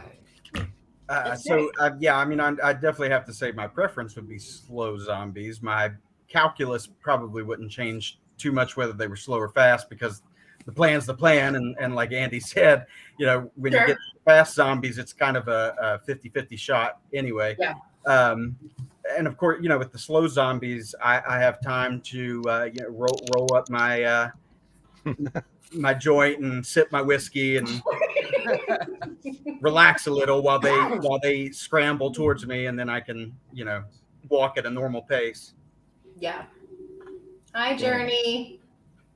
Say hi. He decided you were giving us too much attention. Look over here. He's like, I don't care. I care about you. I want to know you. Go lick your face. That's right. Yeah. You pop the lap dog. That's right. Oh God! Ah! For the rest of us, She's a zombie. She's being attacked right now. Use the plan, Tasha. Use the plan. I'll use my bottle of Sierra Mist somehow. I got that in a remote, so I guess. Doomed. You are doomed, my friend. Do you mind? No, it doesn't seem to mind at all. Big dog, man. 80 pounds. Wow. As big as me.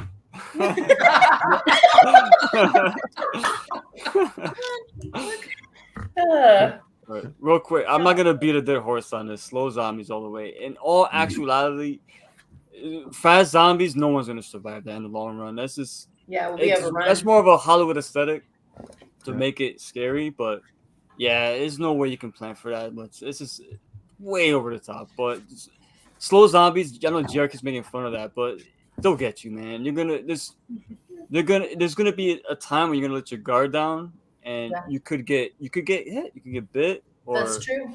you know, a big horde could get all together and gonna take say, you yeah. down. So Yeah. slow zombies all the way. Fast ones, no one's gonna survive that. No matter how prepared you are, It it's won't impossible. matter. Yeah. I was gonna say the slow ones trick you because you do kind of get this sense of comfort because you're like, they're slow, but then when there's a bunch, It's a slow burn. At first, you could probably manage it, but over time, when It'll be too many. everything starts, the society itself starts crumbling down. Everyone starts turning on each other. it's too many. Yeah, That's it. but you don't prefer fast ones in film either, though, right? No, not at all. Yeah. It has to be really good. I mean, Right, it has to be a good there's been take. good ones. I'm not saying I'm Sure. not against it, but I prefer Shamblers. Almost. Shamblers. JR says I'll come after you, Rick, if I get bit. Sorry, man. I got you, son. I know you're weak.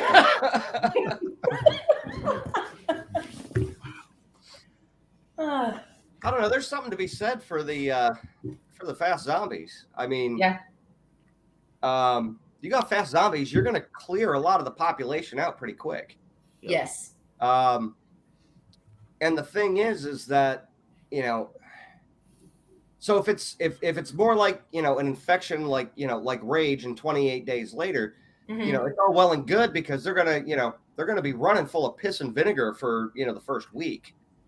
And that's going to, you know, severely destroy the population. yeah, But the human body still actually needs certain things to be able to keep up that level of energy. Mhm. So they will start slowing down and they will start dying out. You know, not like dying out, but in terms of, you know, Yeah, yeah, yeah. Motor function. yeah. yeah. And, you know, so they're I mean, just pure science says they're going to slow down. I think I could hold out for that week. I really do. You know, Yo, I believe you, man. if I know I only got to make it a week and they're going to slow down, then I can pull out a brain ball bat and start walking down the street, you know, and we're going to be golden, you know, and I'm going to have a lot fewer survivors that are going to be competing for the resources. So I'm going to be the dissenting voice, and I'm going to say fast zombies. Yeah. Was so the movie Virus, what is it, Rick? 32? 32. So Virus 32 is on Shudder if you guys haven't seen it and you like zombie movies. And one thing that I would be curious to like think about, I haven't thought that much on it until just now, but would be like, so the short version is, the premise is you get a 32-second break between their bouts of insanity. So you can literally walk by these zombies in these 32-second intervals where it's like they're collecting their energy and getting back to their state of rage again. So it's like built up and then it's a break and it's like a timeout. It's like a sugar rush, you know. Exactly. Once the sugar goes down, then they gotta kind of, Yeah. And it would be interesting to see like how slow that would make the progression, like once people figured that out, like just as a different take between the two of slow versus fast. You have this type of zombie where they're infected, but there's like a break where you could like get by them and they won't even look at you. Like they don't even move. It's really interesting. So I was just thinking like in terms of having to pick between the two and then having the other kind as like this weird in between of like, you'd have time to get away. Cause I guess you'd consider those fast probably. They move kind of quick, but it's not like super fast, but anyway, I was just curious, like just to think about having a zombie that takes a break basically from being a zombie so that you can get by, and like what that would translate for survival would be interesting. And Those are like the Union. Those are the Union zombies. Huh? Are those like the Union zombies? We're on a mandatory break. No zombies. Yeah, it sounds silly when you on paper. Yeah, that's right. It really does. Well, I'm gonna hand you guys a very scary scenario here. It was, oh God, it may have been like 8 years ago now. I mean, there was a bona fide zombie scare down in Florida. Florida man. Oh, I remember that. Yeah, he got his face. Well, here's where the problem comes in. Not the fact that we had a guy who was chewing somebody else's face off. That's not the problem, unless you're the guy getting his face chewed. Well, then, yeah. This must Where be the rest of us have a problem is that we had an armed police officer on the scene, and this guy gets up from chewing on a guy's face and runs to attack the police officer, who then shoots him. Not once, not twice, not 3 times, not 4, 6 times. Yeah. While the guy is running at him. The man watched him eating somebody's face and shot him twice and still didn't shoot him in the head. Yeah. So we're in trouble. We are in big like trouble. Dewey from Scream, where they're like, please stop shooting people in the arm and the leg. Like, at that point, you got to go for the head. Jesus. But he didn't. We had somebody in the right position with the right training, and you're going to tell me that somebody in America doesn't know about zombie movies? I mean, should be part of health class. And there's your training tip, audience. Start practicing shooting at the head of the target you're aiming at, so you can get that down. Jesus. Check this book out. Do Zombies Dream of Undead Sheep? A neuroscientific view of the zombie brain. So I think this is the book that he was talking about before another time, where this like breaks down the logic of what was it? He talked about it in the Virus 32 episode, Rick. Yeah. Be fast versus slow zombies. Yeah, so it talks about the reason that like some of the stuff happens with like when people die and they come back. And like the longer that someone is pronounced dead, when they come back, there's brain damage done, and like how that kind of. Anyways, it does sound super interesting. So. Well, and Greg, you brought up an interesting point a couple minutes ago with the 28 days later and only needing to survive for a week before they start, running out of the ability to be fast. If it's not a virus, if it's a true like undead like. Romero style zombie, you really only need to hang out for about a week before they run out of muscle.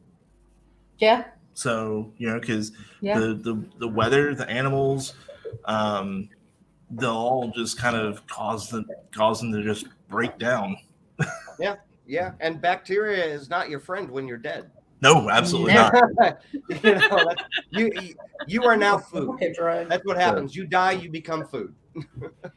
Yeah. Absolutely. You give back to the earth. You can back to Exactly. the earth. That's right. And the earth are, insects and bacteria and, yeah, definitely. Hey, Sophie. Hi. So this one's easy, I think. Favorite zombie movie and quick version why. So my favorite zombie movie is Train to Busan.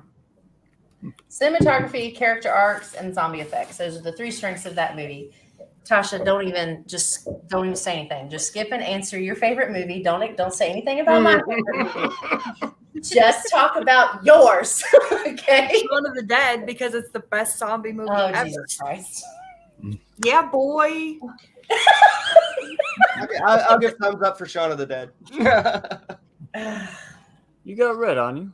I would have said Shaun of the Dead, but it's been had. But I also I quite enjoyed Zack Snyder's Army of the Dead because That was good. they were slightly different. Oh, There was a degree of intelligence. It was funny. There was some good action. There was payback, and it was good fun. That's my second choice because my favorite is also Shaun of the Dead. Shaun of the Dead. I'm just saying. Well, It's winning right now. You might have guessed what mine is, and that is The Return of the Living Dead, because Oh, it's funny and they're smart, and you have more cops. Send more and more cops. Paramedics. So it has everything. It has a little bit of comedy. It has some Yeah. good horror. The zombie effects are great. Yeah. And I think it's an all around great zombie movie. Yeah. Shaun of the Dead also, that'd be my second probably. Yeah, see, Yeah. to me, there wouldn't be a Shaun of the Dead without Dawn of the Dead. 78. man. It's not Yeah. the best. It's not the best zombie horror film ever made, but it's my personal favorite. I just love the way Romero shot it. It felt like a family made that film. Like, if somebody give a suggestion to do something, hey, can we try this? Yeah, throw it in the movie. Who cares? There's a pie fight. As Yeah. ridiculous as that is, a zombie taking his blood pressure. It sounds ridiculous, but it sticks with you all these years. Like, does. why did he add it in there? There's no reason for it. He just threw it in there. I love that. And growing up, that was the first zombie film I've ever seen. I think before Night of the Living Dead too. I was exposed to Dawn of the Dead. I still remember going to the old video stores and walking down the horror aisle and seeing that cover of Dawn of the Dead. With Roger Yeah.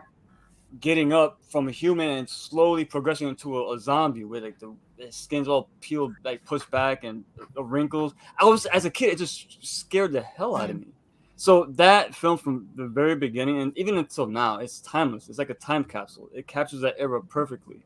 And the fact that Romero, one of you guys mentioned it earlier, he got an invite to go to a mall, and he said, "Damn, this would be a great place to hold out in a zombie apocalypse. We write a movie here." And lo and behold, Dario Argento gave him a week. He wrote the script. And And there it that's was. it. My favorite film of all time, zombie film of all time. Not favorite film. Right. No. Yeah. Sophie says, I agree. I believe that was the first zombie movie I had seen also. And JR's favorite is 28 Days Later. That's a good one. I like 28 Days Those Later. are crazy people. I don't know. Those are not zombies. Those are I That's forgot a fitting really with his important little- detail for The Return of the Living Dead. You also get a fully naked Linnea Quigley dancing around like a maniac. Yeah. That Can't was go the wrong highlight there. of the film. That was absolutely the highlight. Wasn't it trash or something? All right. Well, okay. Ricky, first of all, dude, yes, 1,000%. But I'm about to make you a little bit jealous. Do you remember? Do you remember the zombie that stepped up into the helicopter blade, had the top of his head chopped off? The helicopter zombie. Yep, absolutely. Yeah, I played ping pong with him in his basement. Bro, let me Yeah. see. If I was I hope you asked him so many questions. He's a buddy of mine. He's, we've known each other for years. Our families have known each other for years. Oh, that's so the whole cool. reason he did it is because he was Tom Savini's friend in college. Yep. Tom Savini called him up and said, "Hey, I'm doing this film. That's awesome. You See, want to come out?" That's my point. When I Yeah. said family oriented, they got all their friends to make this movie. Yeah. I love Yeah. that. and it's absolutely amazing. And he Yeah. said it was one of the best experiences of his life. I mean, for goodness sakes, he did that one scene Yep. on a lark to help out his buddy, and people are paying to fly him all over Europe. All over To go to conventions. conventions. Absolutely, 100%. So, Yeah. now that being said, Dawn of the Dead isn't my all-time favorite zombie movie. Okay. My all-time favorite zombie movie is the original, The Night of the Living Dead, the original Romero, the black and white. I got exactly 2 posters that I own. One of them is of that movie, and Classic. the reasons I like that really don't have a whole lot to do with zombies. I mean, he built the new zombie genre. He pulled it out of the hoodoo zombies, coming out of the White swamp. zombie. He actually gave us the zombies that we work with today. He established More the rules. modern. Yeah. Yeah. And what I loved about that was, number one, his 2 leads in the 1960s were a black man and a woman. That was unheard of. Yep. Absolutely. Yep. Yep. The other thing was he addressed people being people. Yep. The guy in the basement more worried about his daughter than anybody else, who was, Yep. being an asshole to everybody else because he was Yep. protecting his family. Mm-hmm. We all hated that guy. He was an asshole, but he was protecting his family, so you could Being still relate realistic. with Yeah. it. There was just so much about it, and Yeah. the decisions that they had to make, and the fact that it opens up going into a cemetery, and I've been to that cemetery, Yeah. and the joke from the brother, "They're coming to get you, Barbara." It's beautiful. It's absolutely beautiful because Yeah. the whole damn movie opens up with a joke, and then Yeah. it just goes so dark. So, that is number 1, and then That- tied for number 2 is Dawn of the Dead and Shaun of the Dead. Sean, Because good call. They're the same movie, only they're not at all the same movie. Right. Simon Pegg was a genius and just redid that in such a fun way, and that was a major Right. influence on the Generation Z series. So Oh, yeah. You know what I love about Shaun of the Zombie Dead Man. is it's a comedy, but the butt of the jokes, it's not the zombies. They're not comical. It's the characters around them making everything comical. yeah, The and zombies that- are taken serious. I like that. so Yeah. Andy and Angel can tell you that's pretty much the way my books are written, Yeah. because I saw that formula and I absolutely love that formula. It's the same formula that Zombieland uses. Thank you. Yeah. Zombieland. That's, That's what I Melinda just just said. said Zombieland. Yeah. Yeah. I like That's a true. good list of things you shouldn't do. Yeah. For me, it was all about Bill Murray. That movie was all about Bill Murray. Oh my God. Any regrets? know. Garfield. Fair. But then you also had Twinkies, and then you had, a Look, gun gets pulled out, and then he sticks out his thumb. It's like this, yeah. the So rules that were established in that film were on point. Too. Really funny. Yeah. they were very much on point. I went to the gym this morning. That's right. Cardio. Yeah. That's not, that ain't me. Cardio. But Right. I think Zombieland and Shaun of the Dead, if you put those two together, you'll kind of be okay during the apocalypse. Yeah, right. Like if you take both of those, the info from both of those movies, Yeah. you'll be okay. You Yeah. won't survive. Yeah. too long, but you'll be okay. Yeah. Now, So, if you Scott, read my books, they are not survival guides. No, That's right. no. No, definitely not. Yeah. So Scott from You Run Podcast pointed this out when we talked about Shaun of the Dead. I think it's one of his influentials. Is we talked about like the fact that Shaun of the Dead is the most realistic zombie movie that exists, because that's more of what real people would do. Like nobody's gonna load up and like go outside and just start killing a bunch of zombies like it's a video game. Like most of us are gonna go, oh shit, we're gonna like and go inside and try to like get our shit together so we know what to do. And it's funny because like the other thing that we talked about before when we've talked about Shaun of the Dead on this channel is like this concept that like, so I have a hard time with horror and humor. Like horror comedies are a really hard line for me because most of the time they end up just being comedies with like these weird horror elements. But zombie movies seem to be like a really good place to start if you're going to do a horror comedy, because there's like Anna and the Apocalypse, there's what is it, Dale and Tucker, and there's, you know, Shaun of the Dead, That's an Zombieland. underrated film right there. Dale and It Tucker. Dale and is. Tucker. No, Super, it is. Yeah. And I mean, and Anna and the Apocalypse is a musical. Like it's so, but it works. Like but it's so, it seems for some reason that zombies are like a good place to do horror comedies. It's very bizarre. But Even in Dawn of the Dead, the original, there's a lot of comedy in there, like with the like I said, with the zombies. Like, there's a place for it. As long as it's done right, it's a place for it. Yeah, and it just seems to work better with zombie movies for some reason. I'm not really sure what the difference. Well, you can experiment more with zombie movies. I mean, you can take the genre and put it on and see here, like with one movie that a lot of people really dislike. Tucker and Dale. Sorry. Is Warm Bodies. Yeah, I love Warm Bodies. Like, it's such a polarizing film. Tucker and Dale is what I meant. Thank you, Poltergeist Steve. I butchered that, but that's what it is. But yeah, Warm Bodies I thought was really cool. That's a romance film, right? Yeah, because it was about like getting back to normal, finding the cure, becoming human, and still feeling the yeah. Well, and iZombie is another one that's like really well done. That's kind of this like weird balance of the two. Santa Clarita Diet. And Santa Clarita God, Diet. Oh, yeah. There's some good ones. Zombieland, Bill Murray. Yeah. So it's just a great canvas for a story. There's something about it. Yeah. Horror works really well with like two or more things going on at the same time, and zombies are such a great backdrop to the actual the story that you want to portray. So it's fantastic. Well, because when you're dealing with a lot of horror, you've usually got, your villain is usually really wicked smart about what they're doing. Right. I mean, they're flat out psychotic, and they will hunt you down, just for sport. With zombies, it's just they're everywhere and they're mindless. Yeah. So, it's like a trip to the store. You can, act like you're gonna be. Yeah. But so I think that's why it lends itself so much better, because I mean if you tried to add comedy into the Texas Chainsaw Massacre, it's not gonna fly. No, There's it's not gonna nothing work. funny about that, because the guy knows what he's doing. Yeah. If you or with Saw, you wake up and you're chained and shackled, and no, this is all premeditated. You take the premeditation out of it, it becomes fun, really. Yeah. Kingdom, zombie series on Netflix based around feudal times in China. I actually have not seen Kingdom, but it is on my list. Okay, that's on my list now too. I saw the first season. I didn't see the second season yet, though. I haven't seen it. Series are a lot harder to commit to, and there's so much horror shit to watch.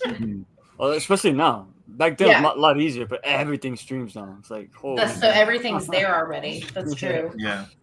Yeah. So what would you miss the most and the least about normal life? Hygiene is what I would miss probably the most. Bubble baths. I'm super into like skincare and stuff, so like that would bug That's the me. one thing they And never portray in zombie stuff, man. Everyone smells so bad. smells. Yeah. In a good zombie movie, they look like they smell bad. Yeah. That's such an important distinction. And then I also put that I feel like things can be difficult in real life, but I feel like this is obviously like we're in like a beach house. Like our survival right now is fine, right? But I would miss this basic concept of survival. And I think the thing that I would probably miss the least would be like bills. Yeah. And then I think just like having to deal with people I don't want to deal with. Because at least the people you deal with, like they're zombies, so you really can like just get rid of them if you Or don't. if they're not, you can just lie and say they were. Yeah. Well, I guess that's true. You know what? I'm totally behind that. I mean, what rules will there be? Yeah. Tasha, what you got? Hot water, man. Baby, I'm with you. That's on mine. I can't even take a cold shower. Like, I'd be so screwed. Yeah. Yeah, definitely. Is that something you Breathing, could 'cause miss you or can't not? commit. miss? Wait, you can't commit like before the zombies or after the zombies? I mean, during the zombies, because Honestly, dating feels a lot like dealing with a zombie. If done I'm right, just you saying. can date during I the knew you were zombie. going to say that. Funny because it's true. It's funny because Um, it's true. Yeah, definitely hot water. Thing I would miss the least, I would say probably just diminish my time. I saw it before I posted. Rick, this is your friend, your brother. I told you, man. He's all messed up. I would say, like you said, bills and work. Like, we spend 40 plus hours a week slaving away, hoping you're going to make enough money to not have to work someday. And you might get hit by a bus tomorrow. Yeah. So at least, if you're out there like surviving, you're being productive and you're There's doing like a things. reason. Yeah. Yeah. No, I agree with that. Okay. Your turn. Guys, in a sec, I'm going to have to sign off because we have to get up and get on with stuff today because it's Yeah, no it's worries. morning here. But things I've missed the most, I think, now I'm a grandfather. Is my little Aw. baby, Erin, and my kids, although they're back in the UK. I miss the chance of seeing them. And Oh, yeah.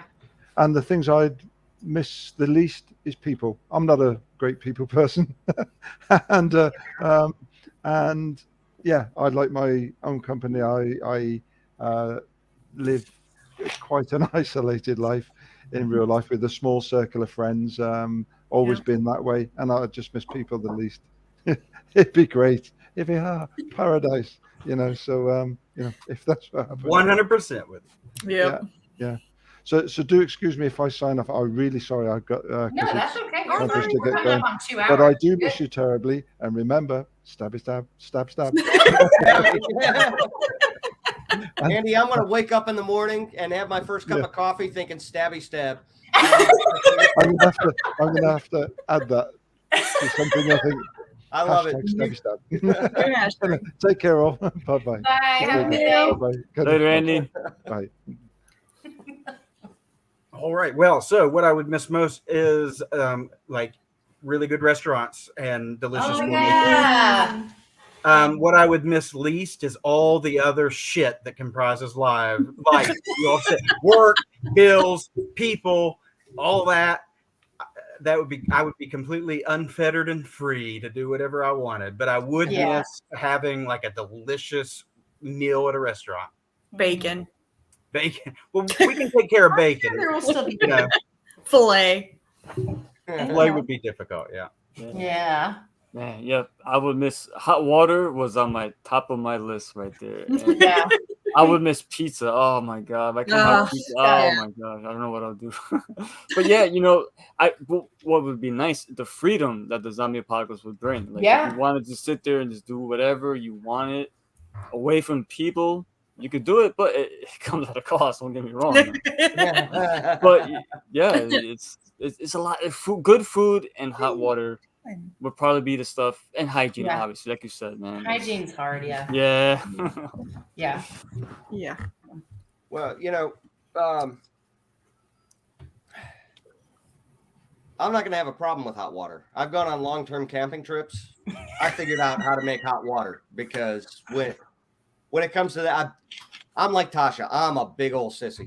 I got to have my hot water. And when you're camping for 2 weeks, you figure out how to make that happen. I was not going that long without it, So I'm going to have hot water. I'm going to have hot coffee. Now, what I am going to miss is food on demand. Yeah. DoorDash. You got to work for your food now. I mean, now here's the thing, people used to sell human flesh and they called it long pork. That was a thing. That was a real thing. Which means, I'm not 100% convinced that I'm actually as opposed to cannibalism as I want to be. Oh, I had the same thought. We were thinking about this stuff. Yeah. I mean, I don't have a desire to be a cannibal, but I'm thinking I really like a pork tenderloin, and I absolutely love bacon.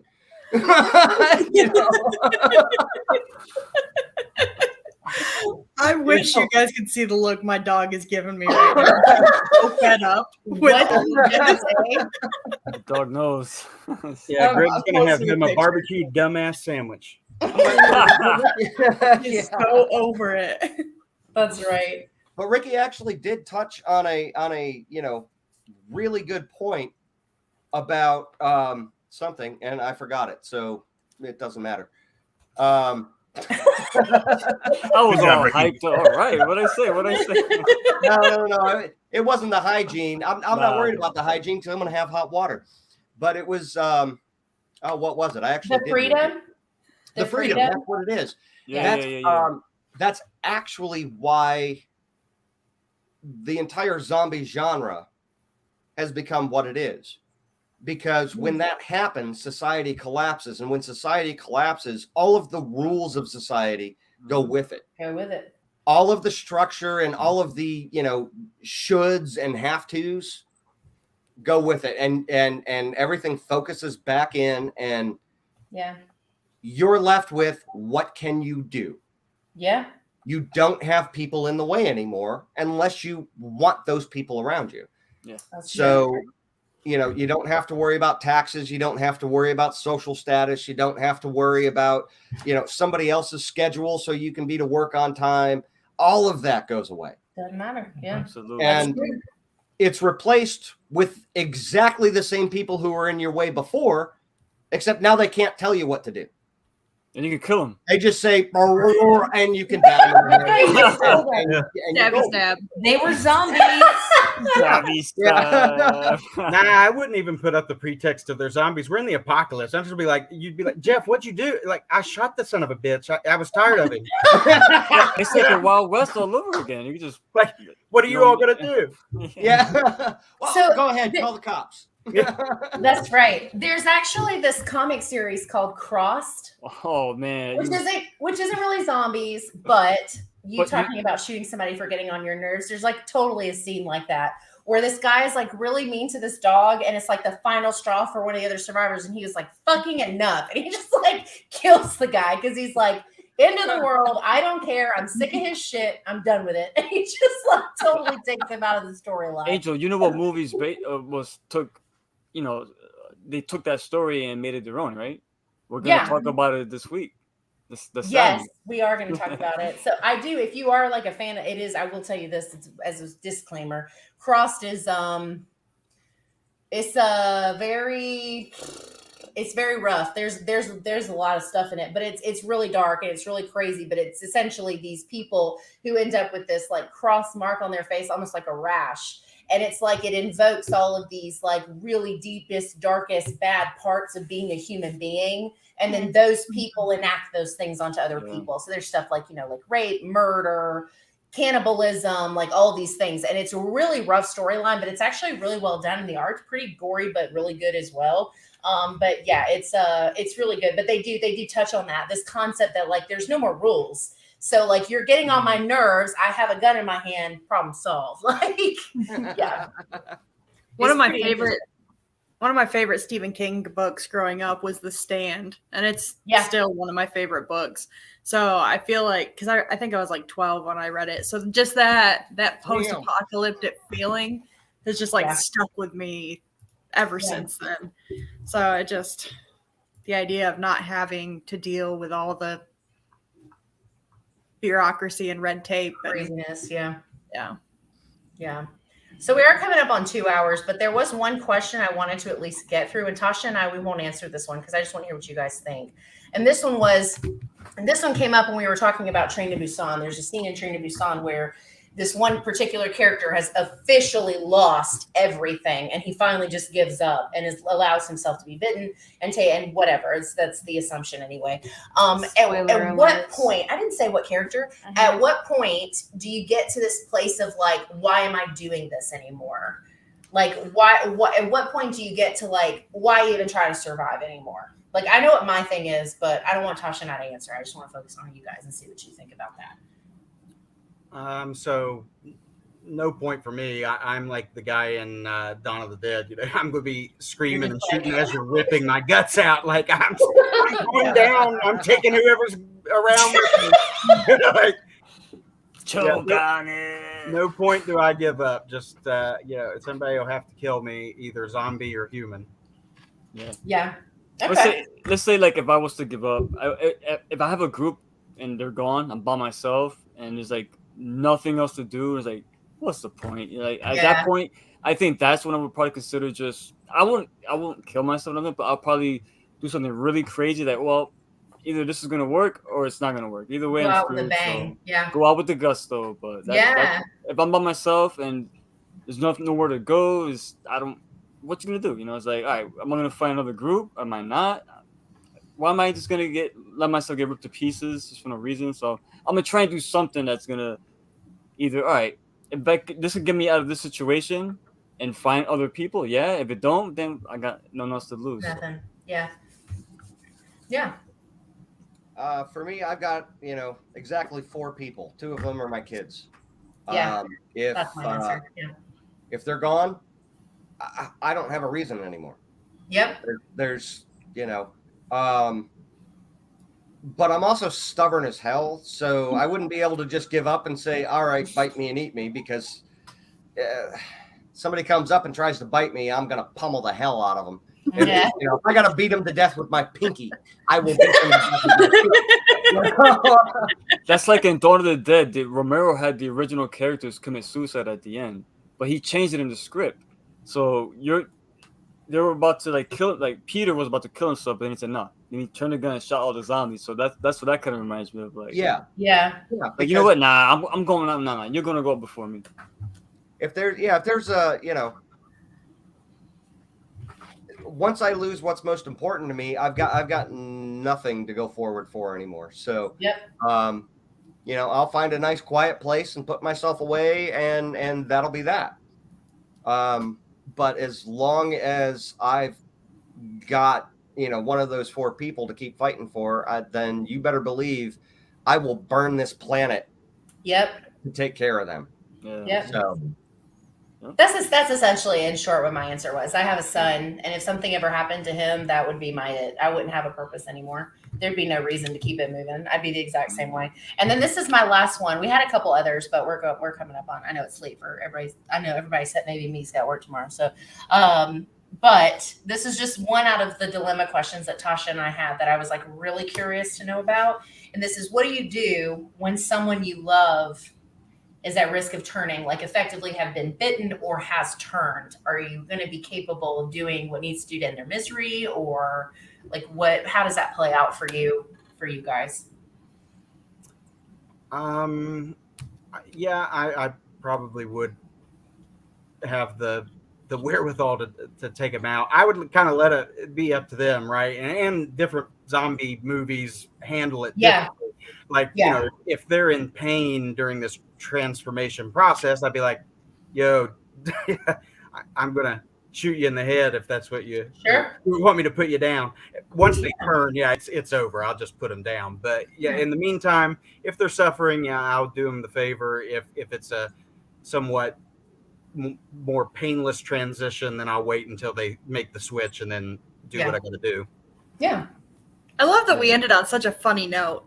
Look, these are the ones that I was the most interested in, though, because they're so heavy.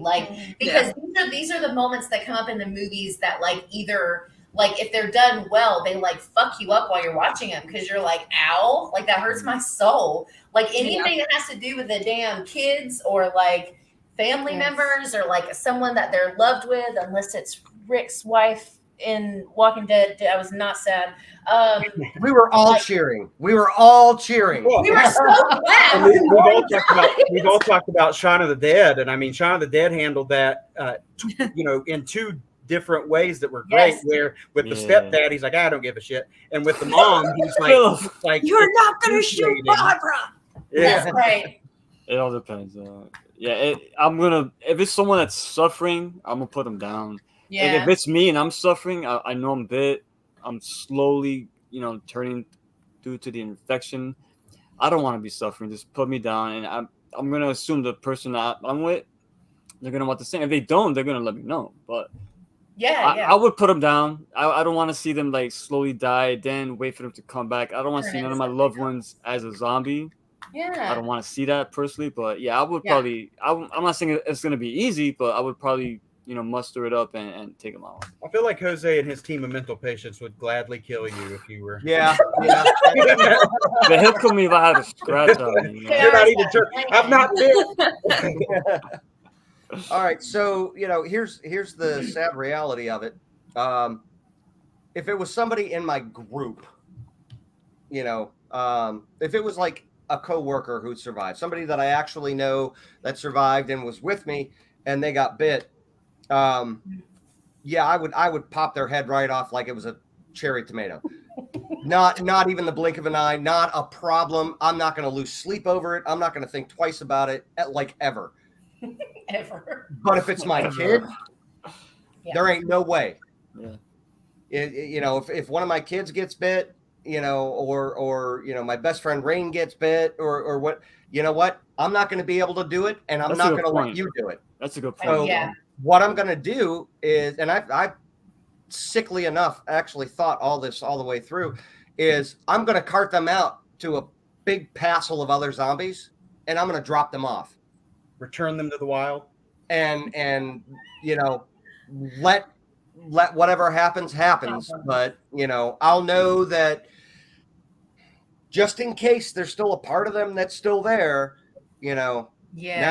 now they got the chance that the world's going to give them, and I tell you, if you're with me and my kid gets bit and you want to pop their head off, I'm going to pop your head off before you pop their head off. Yep. Even though they're already the Walking Dead.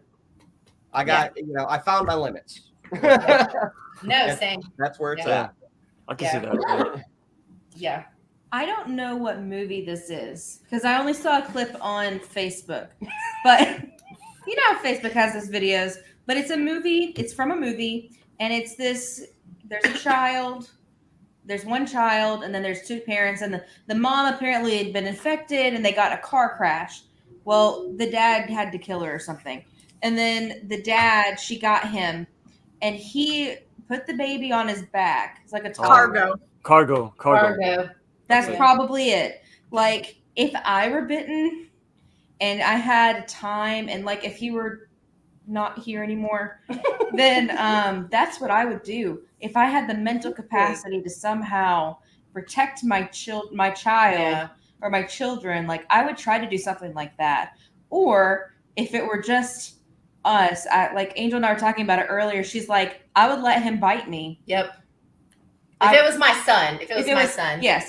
She said if it was her son. Yeah. And I think I would do the same thing. Just feel, because that goes back to what I was saying before. I have no purpose at that point. I have failed. I've done, like, I can't do anything else. Yeah. Like, what else is there to live Because for? as much as I would like to be able to do it, I'm sorry, names are tiny. Up here? Nope, down. Here? Yep, that's one. Greg. As much as I would like to, hey, your notes are teeny tiny and way She over can't there. see him on the screen. No. As much as I would like to say that I could do that, of like, if my daughter turned, to be able to just take her somewhere with others like her and let her do whatever is going to happen, whatever's going to happen to her. I don't think I could do that because I don't think I wouldn't be able to let her go. Yeah. So I would definitely go the route of like I letting would her let bite me. Yeah, I would let my son bite me and then just get it over with. Like I wouldn't I think. Well, my kids are 18 and 22, so it's a little bit different. They're not wee small anymore. Okay, well, good for you. Mine's 4. Yeah. Ours are still babies. Ours are still babies. So Yeah. they're like, you know. As But a, you oh see, man, it's this exactly Oh. these relationships that put us into situations where we're gonna die. yeah, Yeah. You know, being a human. yeah, human beings on their own are the most resilient creatures on this planet, Yeah. But except when they've got another human being that they're concerned about, Yep. and that's when you become damn near suicidal. yeah. It's like you said, I would burn the world. Like, I feel like I mean, I know this is like a bit far-fetched talking about zombies, but I was upset when I thought like there were kids that my son wanted to see at his birthday party that weren't going to come. I was ready to burn houses down. She really like, Yeah. like, I was like, do you not understand how important this is to my baby? but like, you know, if it happened right now, if Yeah. it happened right now, When they're this little, When is what they're you mean. this- yeah. yeah, maybe if it happened in 20 years, When they're I- bigger. we'd Yeah. be able to do that. But like in this moment, No, I wouldn't have what it took. So, Yeah, oh man, as in a this moment, soon-to-be your father, parental I don't instincts know. are on high alert. So Oh yeah. Ask me in a week. In a week, you're going to be even more emotional It's about gonna this be much answer worse. than we are. oh Yeah. my god, You're going to have a new yeah. baby. Poltergeist Steve, look, you better hope that you get at least 5 years before the zombie apocalypse, because if it Yeah. happens, you know, within the next 3 months, you are so screwed. yes, true. I don't care what skills you have, your brain is not going to be firing properly. No, that's so I don't have true. kids, but I guess I'm the cold-hearted bastard in the group. Then that's I don't have kids Yeah, either. you know, Dad, I've been bitten. Oh, know son, what? I'm just gonna have to shoot you. Sorry. Perhaps it makes it easier for you that No, you I was don't. gonna say, but Greg's right. Like that is a weakness. It's a Yeah. weakness to have like that connection, because a parent to a child is so very different than like a best friend or Yeah. it's so different. As much as I love my husband and Angel, like Not in that order. Not- Angel not- and then husband. but you know what I'm saying. That's As much as important. I That's love good though. them, like I love my child so much more. Yeah, understandably so. Yeah. Yeah. Formula shortage alone, I'm sweating. You I got heard, this. I heard Oh, that's going around, right? That's true. Yeah, you got this. Yeah. Cool. Well, I won't keep you guys too much longer. I know it's getting late. But thank you guys so much for coming and talking. This was crazy. I learned so much. I already knew I was going to die early, but now I think it's actually going to be earlier than I originally anticipated. Oh yeah, I'm deaf from the start. I've been going along with you guys. I'm not gonna lie. I'm not gonna Angel, lie. we gave you stuff. Make your list. I'm going You to. got stuff, You can watch fix this. it now. A Yes. go bag. Go. Yes. Go back. All you Gotta get do is those survive bags. long You gotta enough to get- to West Virginia, and I'll take care of you all. But like We love- you mentioned a bridge. Don't you be careful with bridges in West Virginia where Mothman has been seen. I'm just saying. Yeah, The moth, That's fair. man. but we're gonna blow the bridge anyway. So- That's true. Really needs bait. We can't have people or zombies crossing the bridge, so it'll get blown shortly after. Right. Man, Well, JR is I ruthless. prefer Poor Rick. If I'm going to be up around West Virginia, I'm hunting down Jeff. If I'm going to be over in Europe, I'm hunting down Andrew. You know, and if No y'all find kidding. yourselves in North Carolina, y'all come find me. That's fair. Pretty That's much how fair. we're doing it. Okay, All right. cool. Well, thank you guys so much for making time. This was a lot of fun. I appreciate it. Thank you for the Yeah. invite. Thank you. Yeah, Yeah, Absolutely. it's fun. cool. I always love talking zombies, man. That's- I know. Zombies are your thing. Yeah, this is a lot of fun. I definitely learned a lot. We Yes. definitely got to do this again. We gotta do. Yeah, we gotta for talk sure, zombie. yeah. We gotta talk different zombie films next time. Yeah. Well, and I have 'Cause questions. There's so many different. There are. So Everyone many who's questions. using this channel is like, yeah, that makes sense. You know what? But for the amazing answers, I think it's okay. Yes, Yeah. the answers were good. Hey, I learned a lot today, what not to do and what to do. Hey, no shit. Me too. Yeah, they're- Yeah. Oh, I learned that Rick. I learned you're the guy, man. I'm Like- the guy. No, seriously, you're the one who's willing to go out and do the impossible shit. Yeah, that's me. You know, you got no idea how valuable that is. Right. He's right. He's right. That Yeah. would be Dead like right. number 3 in Nobody the on this couch overall is running list to get of anything. what types of people you need. You know, the guy who's going to go and get shit and not even question it. Dude, Hey, I I know. want you. I watched enough films to know every group needs a person like that. So I'll Yeah. take That's that. right. bullet. That's right. That's right. Cool. Well, thank you guys again. Y'all have a good problem. night. Appreciate Have it. a good night. I'll Thank see you, you Angel. guys. Appreciate Yeah. it. Bye. It's See you been guys. fantastic. Stay Yeah. scared. That's right. Stay scared.